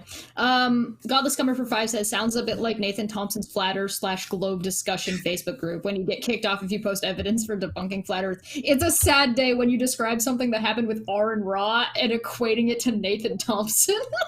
Well, I again, Arn has dived into basically Flat Earth, younger creationism territory when he starts talking about philosophy. He gets so much wrong, fundamentally wrong, and he doesn't care to even address. Well, it's the same, but this is the same thing that we see over and over, particularly on YouTube. How much did we see that with the Lily Jean stuff? So much of that was just people just repeating the same stuff that they could not justify or they could not show. Now, the thing is like they could have been right, but they couldn't show how they were right, and therefore you're wrong. If you can't show it, you don't know it, Aaron. Yeah, well, I think that's the last thing I ever said to Arn on Facebook. Arn was trying to tell me my logic was wrong, and this was from a guy that thought that he didn't know what a double negative was. I had explained to him what a double negative was, and he couldn't get it. And he was trying to tell me my logic was wrong. And I'm like, okay, Arn, if you can't show it, you don't know it. And I think that was like the really the last thing I ever said to him before he blocked me on Facebook, because he couldn't show me why I was wrong. Well, here's a hint, folks. Here's a hint, folks. The logic was not wrong. The logic was fine. Yeah, the fact that that's the problem. Aaron He couldn't do it. Blog that I reviewed over on my channel with somebody actually studying philosophy, like has a master's degree. When we went over Aaron's blog, one of the things we made note of is there is not a single use of formal logic in the entire blog. And Godless Scummer for 5 says, just to be clear, I was referring to the homeopathy thing, not Aaron. I know that you were referring to it, but they're all the same. They're all this is all the same thing. Yeah, what's the difference? Oh, incels was the other one people had brought up. This may right? How this may apply to that kind of you jump to a conclusion about, oh, this girl doesn't like me because I'm ugly, right? You've jumped to this conclusion that is. I right? always And think it's like, there's a fun story about this. Like there is male incels and the femcells who are female incels. Yep. Why don't we just go together and the problem is solved for everyone? Just saying. Because they're all the worst. That's why. The essentially what it comes down to is like people don't want to date incels, not because they're not attractive, but because they like when you start getting into actual not like the vanilla. There's like the vanilla one people that aren't so bad and are just struggling and are just having a hard time. But when you start getting into the incel communities, nobody wants to be with them because they hate women. Why would a woman want to be with somebody who hates them because they're a woman? It's like so much of it. And it's the same thing on the other side. So why would you want to be with someone who hates you? Because there is this misconception about like and like attracts each other. So it's like, Right. Do you know the, what is it called? The horseshoe effect? Have you heard of that? Well, I know the horseshoe thing in politics. There's a horseshoe It's usually politics where it's said that the extremes have more in common than with the average base. Correct. Oh. And the Democrats and the Republican Party have become a horseshoe. Yeah. Yeah, exactly. Like misogynists and misandrists, just like racists of different colors, agree in basically all points. They just swapped out the gender or race. Hey, we had that happen on Sequoia show, man. We had people come on and they both agreed on ethnostate, and one was white, one was black, and I'm like, okay, this shouldn't happen. It was the horseshoe. Wait, what? Yeah, we had. Don't you remember we had Black Panthers and the KKK agree on basically anything. Come on. Yeah, psychopath atheists, and wasn't it? Oh God! Oh, atheist is a good point. It was Jeff. Was it Garify? Was it Jeff Garify? It's Jeff Garify. Yeah. Yeah. And they actually, Jeff Garify is tended to be a racist, white nationalist kind of dude, and psychopath atheist is a Black Lives Matter, very militant type Black rights person, and they actually agreed. And it's like they agreed on an ethnostate. Go figure. You never know what you're gonna find. Okay, here. That's by the way, the views of those the views of the guests do not necessarily reflect the views of the host or the channel operator. I think the major criticism, because you guys got a lot of flack for that, because you guys were like, because people were like, wait, you can't do that. And I think the main issue there was that the guests weren't given enough pushback because the hosts were not prepared for that conversation. Yeah, I thought we handled it pretty good, but we certainly didn't agree with them. I made that very clear. I did not agree with them. I'm not for an ethnostate. Yeah. Let me make that very clear of any kind. Yeah. One quick thing I wanted to say about the atheist thing. It was a very fun study that Dunning did together with a news outlet, where they in the US actually made a test on religious knowledge. And ironically, and kinda no surprise to any of us, I guess, atheists knew the most about religion. Big surprise. When you actually, I think I've heard that saying a good number of times. Talk about religion a lot on here, and the thing is that basically that's a good example, because how many Christians actually have read the Bible, and how many think that they know everything about Christianity that there is to know, and then you confront them with saying, "Do you know there's slavery in the Bible, like endorsed slavery in the Bible?" And they go, "That's not in there." How do you know? Have you read the thing? Nah.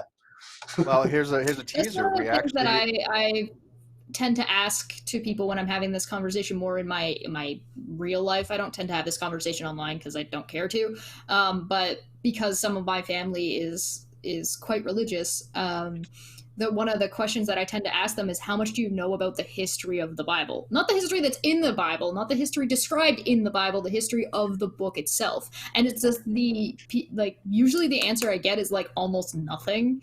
And it's like, you may want to look into where this book came from.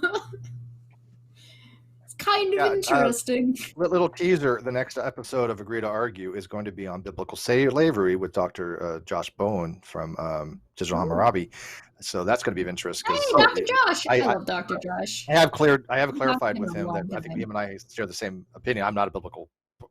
I know crap about the Bible, But the way I do interpret slavery in the Bible is that something that it was not the intention to have servitude. It was actual slavery. It was how God was giving commandments of how to treat your slave.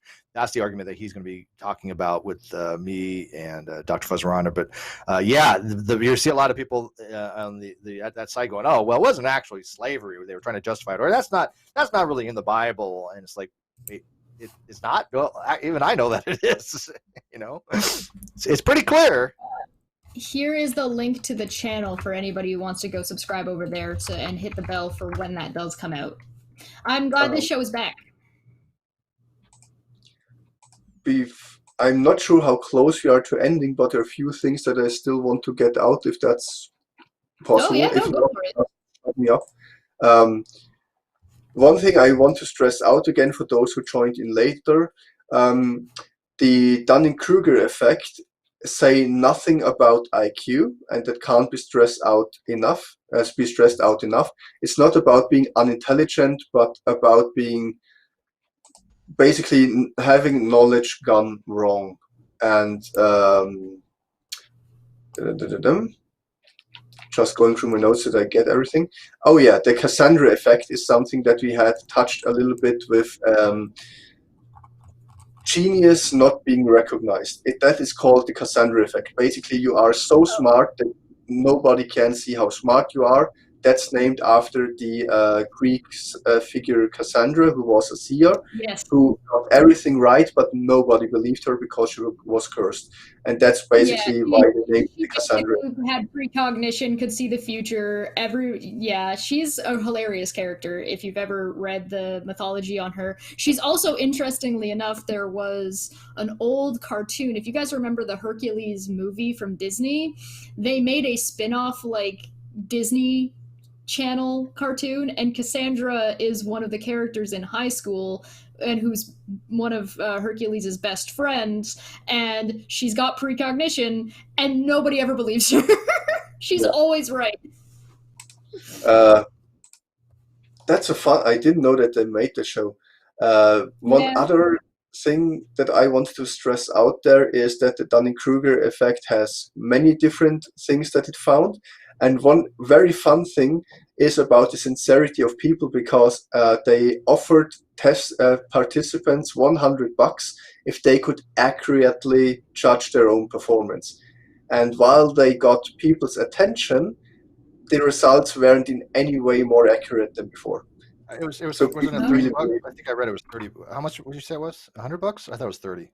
$100. Okay. Up to $100. Okay, yeah, because I read that as well. The real result, the more money you would get, at maximum of $100 if you absolutely nailed it. And with training, you can actually change the how people perceive themselves. So after receiving some training in a field, those people who said they were above average were willing to admit that they now changed their opinion, that they were only about the 44th percentile, which is still 30% higher than they actually scored, because they still scored in the 10th percentile, but they weren't as full of themselves anymore. Meanwhile, the top performers, who scored 88% or higher, adjusted their self-image to 81%. Up from 71%. So they realized they did better than the rest, but still weren't close to how good they actually performed. I'd be curious to know how this affects people's view of themselves in how attractive they think they are to other people, whether that be via personality or whether that be via physical appearance or it's in the eye of the beholder. Right, exactly. So when people are not very confident about what they or how they feel or who they are, if they're judging themselves too harshly versus people who are way overconfident, and it's like, bruh. I definitely think we underestimate the ugliness of rhetoric. That we have to play that down for safety concerns. Correct. Yeah, that's actually a thing that happens more with women. There is a lot of dating sites that asked people to rate the attractiveness of other people, and while men got it rather accurately, most women think that 90% of men look below average. Ooh.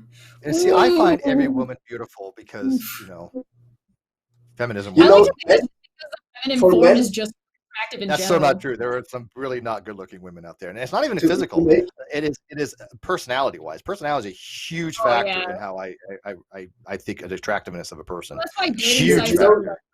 The thing is, men, when it comes to beauty, are all about symmetry. Has 2 boobs, fine. Is that how it works? That's how simple it is? Okay. Well, no, I don't know. I don't know. Like I said, I had a girlfriend one time for a couple of years where it was asymmetrical, and one was called Boris and it was called Nastasia, and I kept trying to remember which one was larger, which one was which. But yeah, most women are not symmetrical, by the way. There's still 2 of them? There's still 2, yes. It's just, I think this is something that almost should be taught early on in high school, because I feel like high schoolers probably suffer the most from this situation. Yeah. Like the Dunning-Kruger situation on a whole. You bring up the next good point, age, because that's another thing that they tested and found interesting. Also, kind of unsurprisingly, people between 18 to 25 tend to have the worst self-judging abilities across the board, and they tend to think that they know it all and have it figured out. So they're very likely to overestimate themselves. Between 25 and 40 is a breakdown when they realize that whatever they thought they were good at aren't so good at. And at 60, so like the midlife crisis? Yeah, kinda. So there is a correlation to the midlife crisis, and between 50 and 60, confidence in their abilities goes up again. So yeah, the Dunning-Kruger effect actually touches a lot of other subjects as well. And as a fun fact, the Dunning-Kruger effect also won the IG Nobel Prize. Do you know what it is? Of course. The IG Nobel Prize is basically yes. There are some brilliant. My favorite one was the guy that did a bee analysis. He did stinging. He had bees sting him all over the body, including testicles, to rate the pain. I'm like, that dude. You deserve an actual prize for this study. Yeah. Yes. Absolutely. Yeah. There's so much.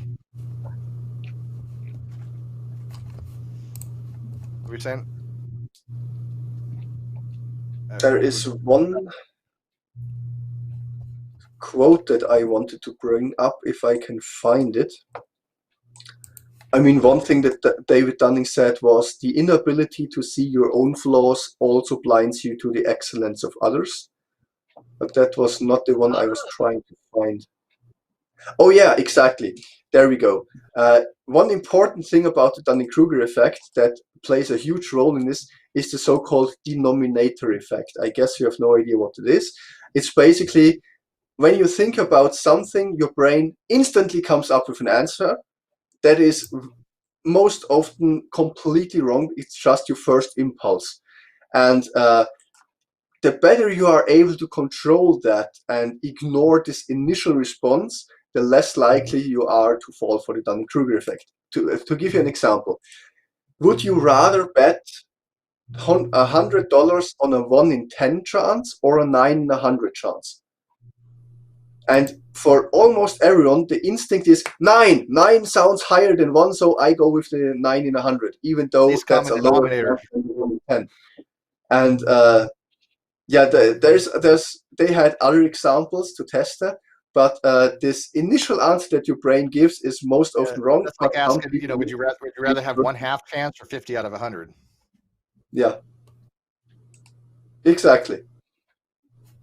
And that's something that the important thing here is that even if you are aware of these impulses, being aware of them surprisingly does not increase your performance at all. If you initially listen to these initial first impulses, you also will, even if you know that they are wrong. So that was a quite interesting finding.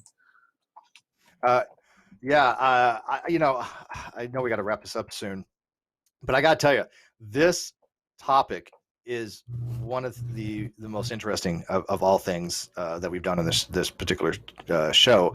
Now, I love the topic of narcissism, but I think DK, it's a lot to it. And as you pointed out, it's not just so many things and leads into so many things. Different. It applies across the board to all the other things we're talking about. Hours on each individual one we touched on. This is like a common denominator to everything that we see in other communities. It is a predictor. Yep. That brings me to one final thing I wanted to say, actually initially, but I forgot all the time.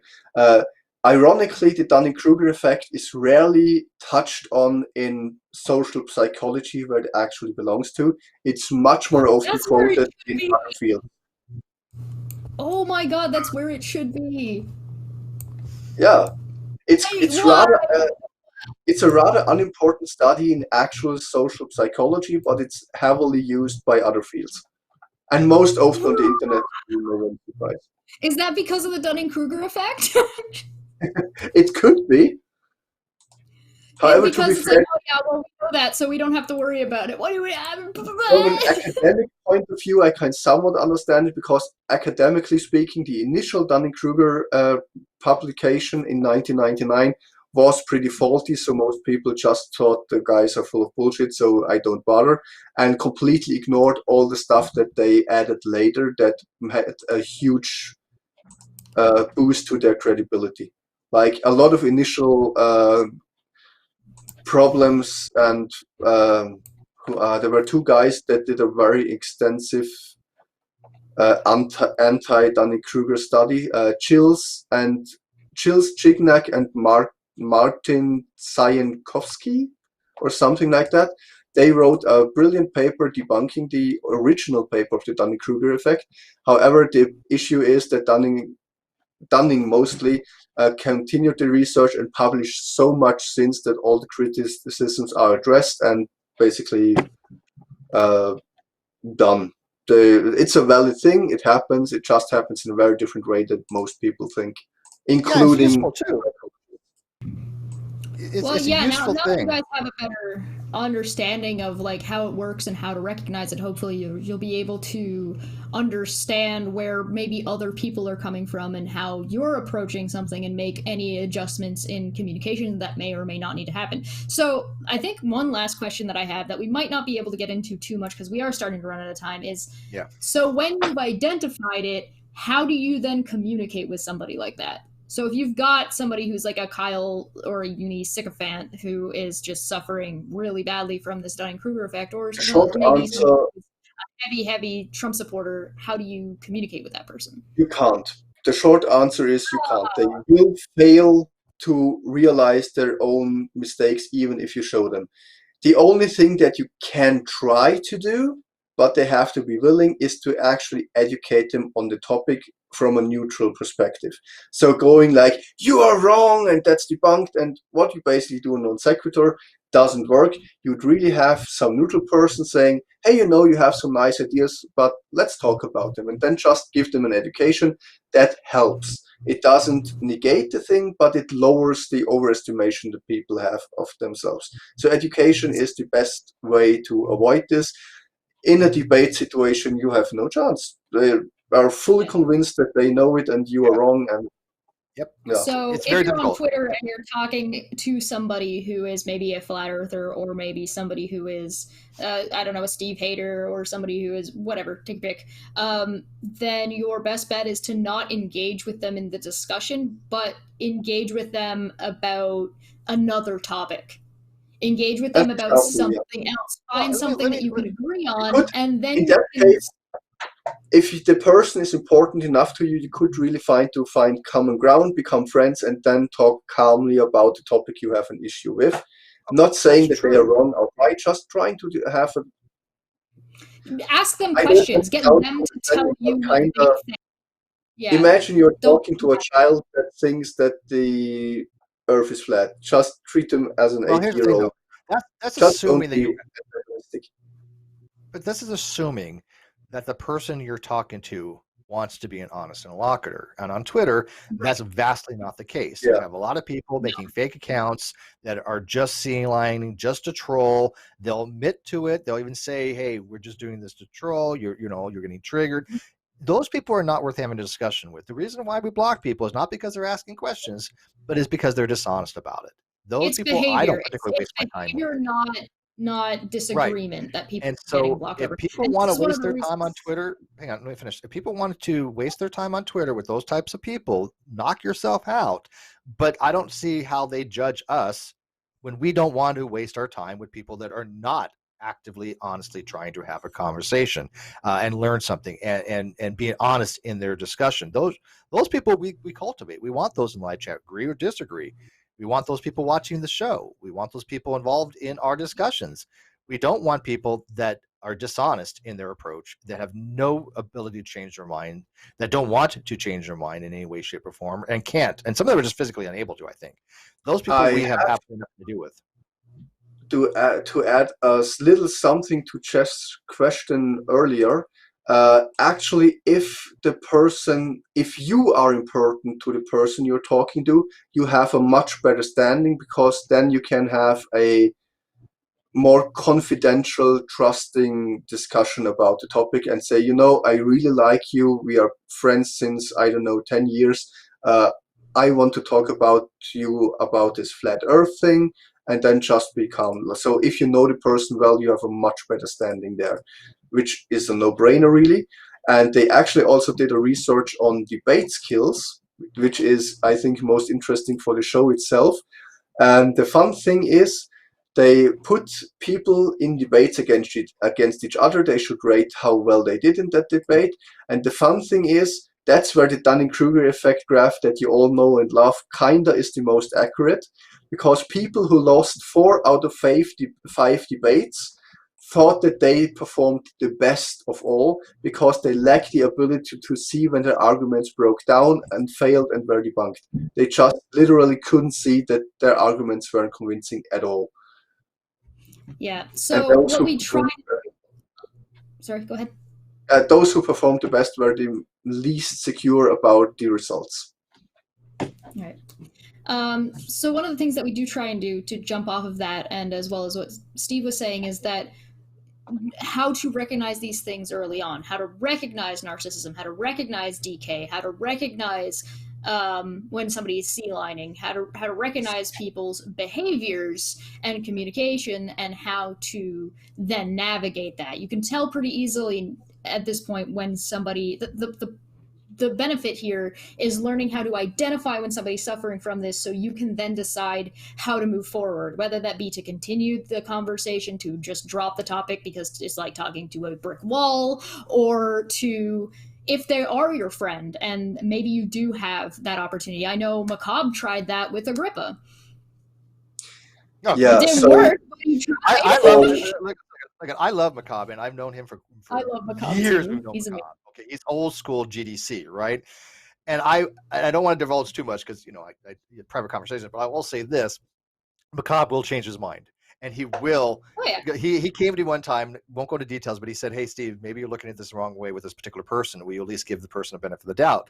And I'm like, "Hey, look, I'm not wrong. But I'm pretty convinced on this person. But if you think that by all means, right? It comes back later. Damn, you were right. That person is dishonest as shit."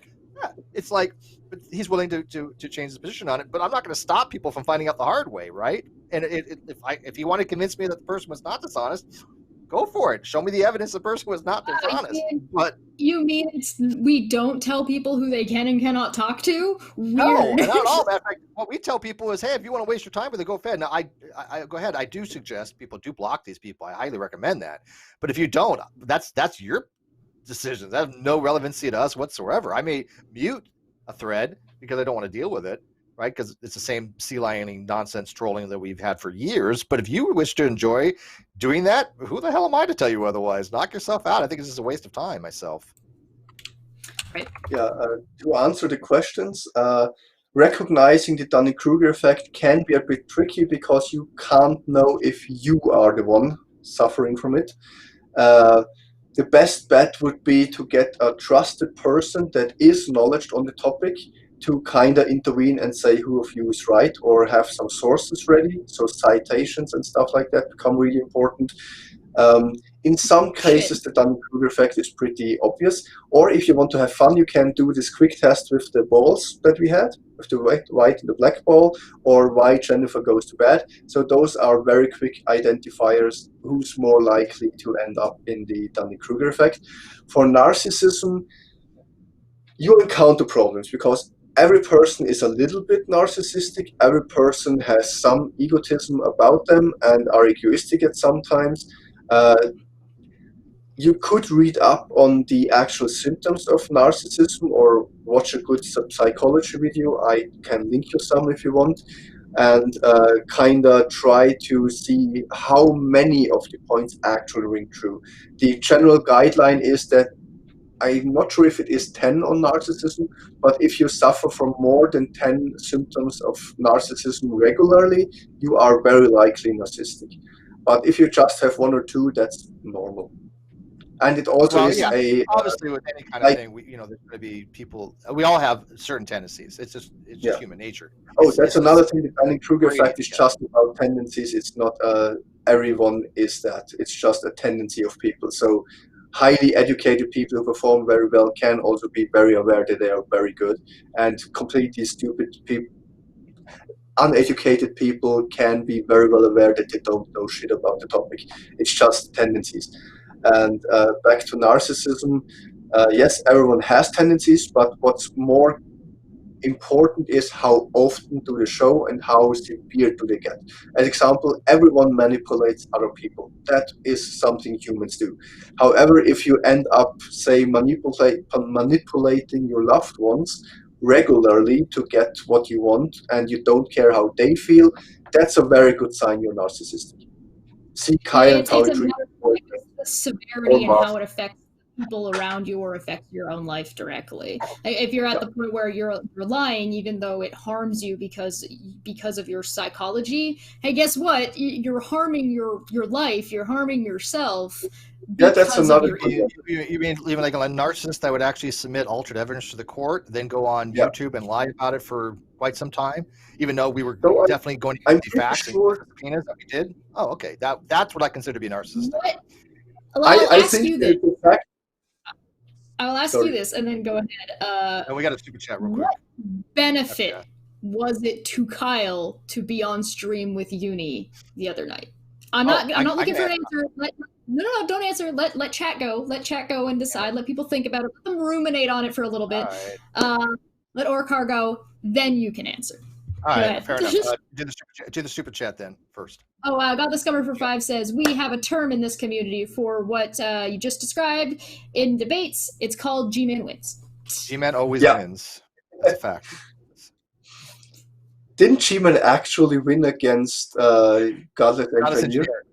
Yeah, I actually paid him $10 too, I think. Because that's the only debate of G-Man's I've ever actually bothered to sit down and watch. G-Cat is awesome, though. G-Cat always wins.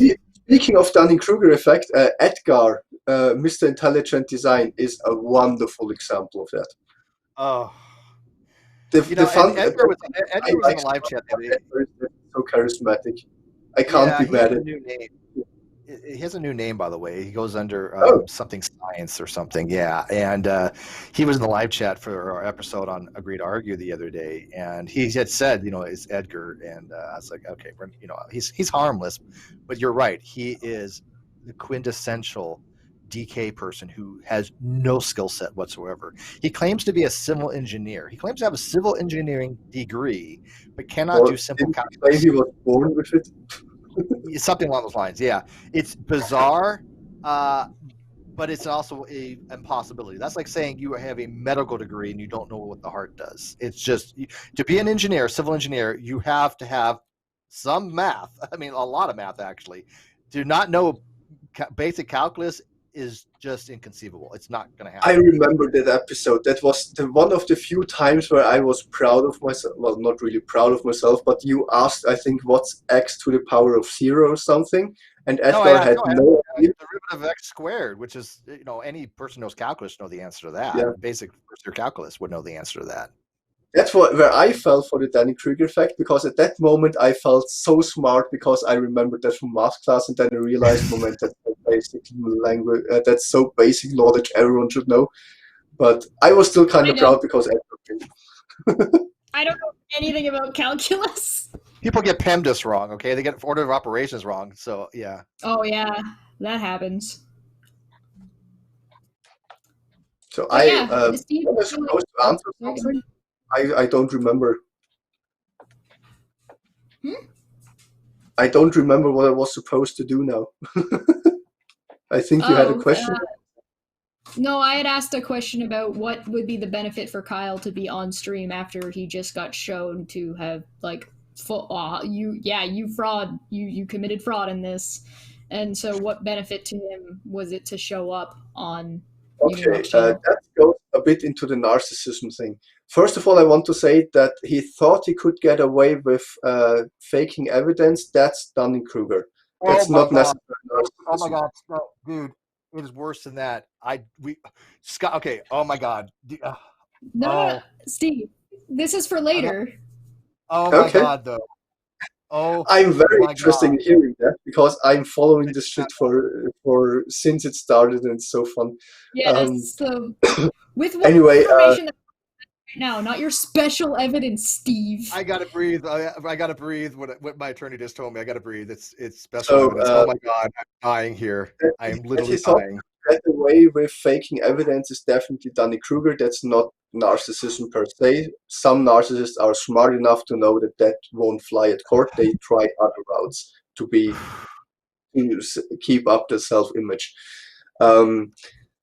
However, that Kyle even fought this battle was absolutely stupid from every single way. If he just had said, "Yeah, okay, I fucked up. I'll pay Steve. Let's try to get an agreement." All he had to do was just make simple shit like, "Hey, maybe I should pay Steve the money that he's owed." But real quick, because we got to move on here. We got to end this coming up, and I'm trying to catch my breath because what I just found out is worse than I haven't even imagined. I even my lawyer's stunned. So this is a huge revelation. But to wrap this up, so the live chat get it right about why they thought he had altered evidence. What did first did the live chat get it right, Chesh? What did they say? I'm shaking. I'm literally fucking shaking right now. What I just found out. The chat seems to think that it's an ego boost for him. It's getting support when he doesn't have any, and so he knows he's wrong, so he wants people to tell him that he's right, basically. I first of all, is Sean Hufford watching this? Is he in the live chat right now? I know he's on Twitter. I don't think so. I don't think so. I'm going to give you guys a teaser. I'm not going to give you the details. We're going to have it afterwards. But Sean Hufford had on Twitter asked me, did we get back the August statement? The answer is no. We got back the November statement, which has shown alterations. My lawyer just asked he's like, we didn't get back August. I'm trying to get it from them. But I've just found out the reason why we didn't get back August. And I will tell you. Oh. Not now. But next time. Next time. Which will actually be in a few hours. Yeah, I got to get Red's rhetoric and I got to talk to him. But there is a reason, and I don't think any one of you is going to guess the damn reason why we didn't get August. We already know why. Kyle said he was busy. He was busy. Yeah, there you go. I'm fucking shaking. I'm literally like, this is just blowing my mind. But anyways, we got to wrap this up. Okar, dude, this was an absolute pleasure to say the least. Thank you so much for coming. I feel like I have to apologize though.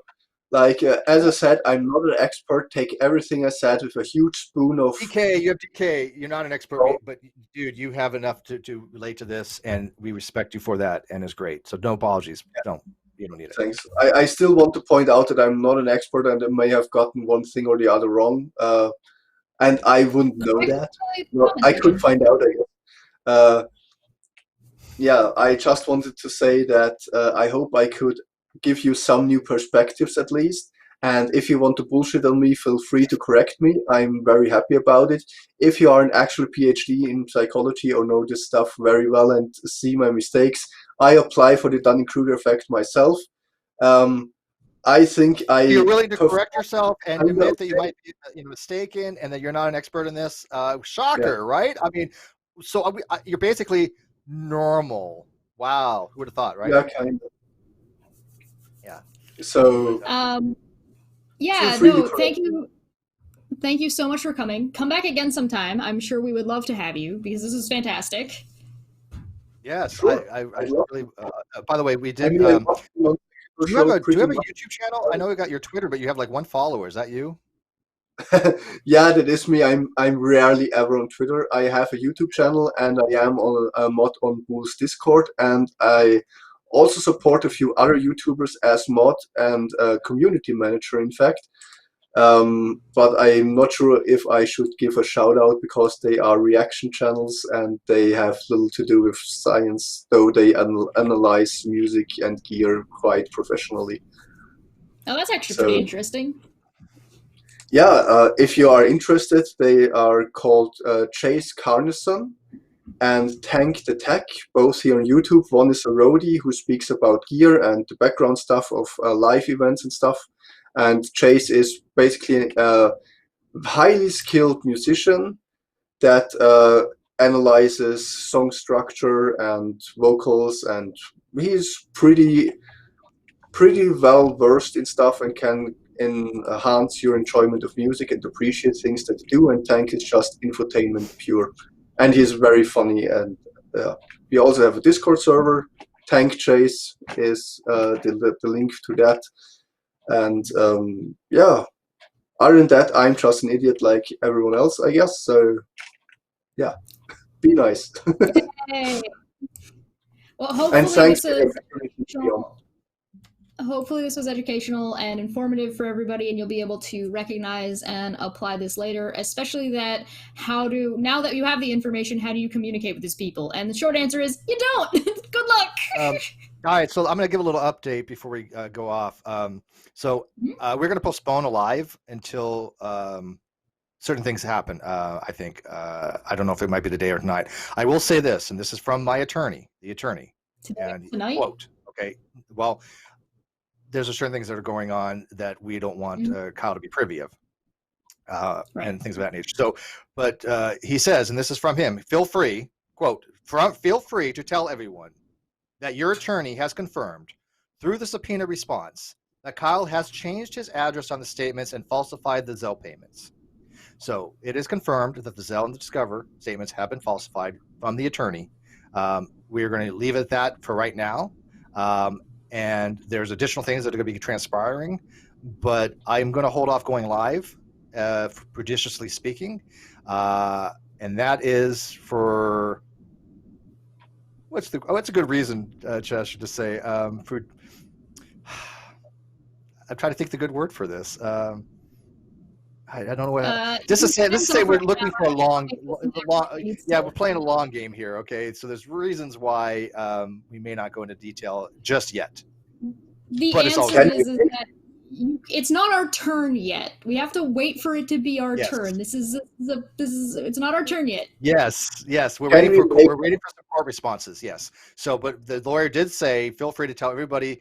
This is his words. Feel free to tell everybody that your attorney has confirmed through the subpoena response that Kyle did in fact alter evidence and change his address on the statements, and we're going to go from there. So there you go. And also that Scotty did not object to us releasing the Zelle payment contrary to what they said. So there you go. I'm also looking above right here. 495 days, 18 hours, and 9 minutes. Wow. I'm over the moon right now. This is better than I could have expected. Can we make a fundraiser for the judge, because I think he needs some therapy when this is over? Like he has to have therapy or something. I mean, judges tend to lose faith in humanity, but Kyle is a special case. Yeah, no, I could tell you right now. I will say this much: this has become criminal. This has literally become criminal. It is yeah. So I mean, to the surprise of nobody. Right? You know, reality TV. Can we sell the rights to this case to Judge Genie or something, so they could replay it on screen? Well, I had somebody ask me. They said, "Well, could you interview the judge at some point?" I'm like, "No, it doesn't work that way." But my lawyer said after this is all done, he will be happy to join us and talk about this stuff. Yeah, so that would be fun. Because here's the fun facts. Kyle and Uni have been wrong on everything. From day one, they have been wrong on everything. Oh, you don't say. I know, shocker, right? And then for them to go on and try to say that we're misleading people and that we've forged evidence and we've manipulated things and we have some fake subpoenas. Well, guess what?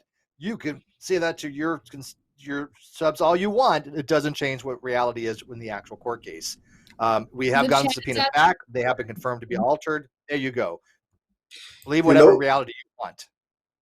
I have a feeling we should change that and make a fundraiser for Kyle's lawyer because she is the real victim. I don't think she's going to be his lawyer for much longer. She has to, at this point, pretty much go to her what's called ethics counsel for her law firm. There's a Rule 3.3 in play here. She has different options, but the problem that we're running into for guesstimate what's going to happen, and this is good. This is public stuff, so this isn't anything confidential. But for a lawyer, they have a confidentiality agreement with their client, but they also have rules of the court that they have to obey. And that often has a weird tension of what is the loyalty of the lawyer is, to remain, the confidential agreement with the client, or to have code of conduct that they have to go to talk to the tribunal or the court. That's up to that's a lawyer's worst nightmare. But I am almost certain she's going to have to talk to her ethics counsel about what her decision should be. Is there an option to withdraw? Absolutely. Will she? Can't guess. But we have turned over to her what our subpoenas are. She is now aware that the submissions to the court were altered. We'll see what she does. But like I said, we're not going to go much further on it till we get back some responses from the court. Yeah, I had the feeling in the hearing that was recorded, she was almost crying when she was kind of. Oh, she was shaking. She was shaking at first when the judge was talking to her. She was shaky. You could tell she was really nervous. Yeah, Blue was in there. All right, let's get out of here.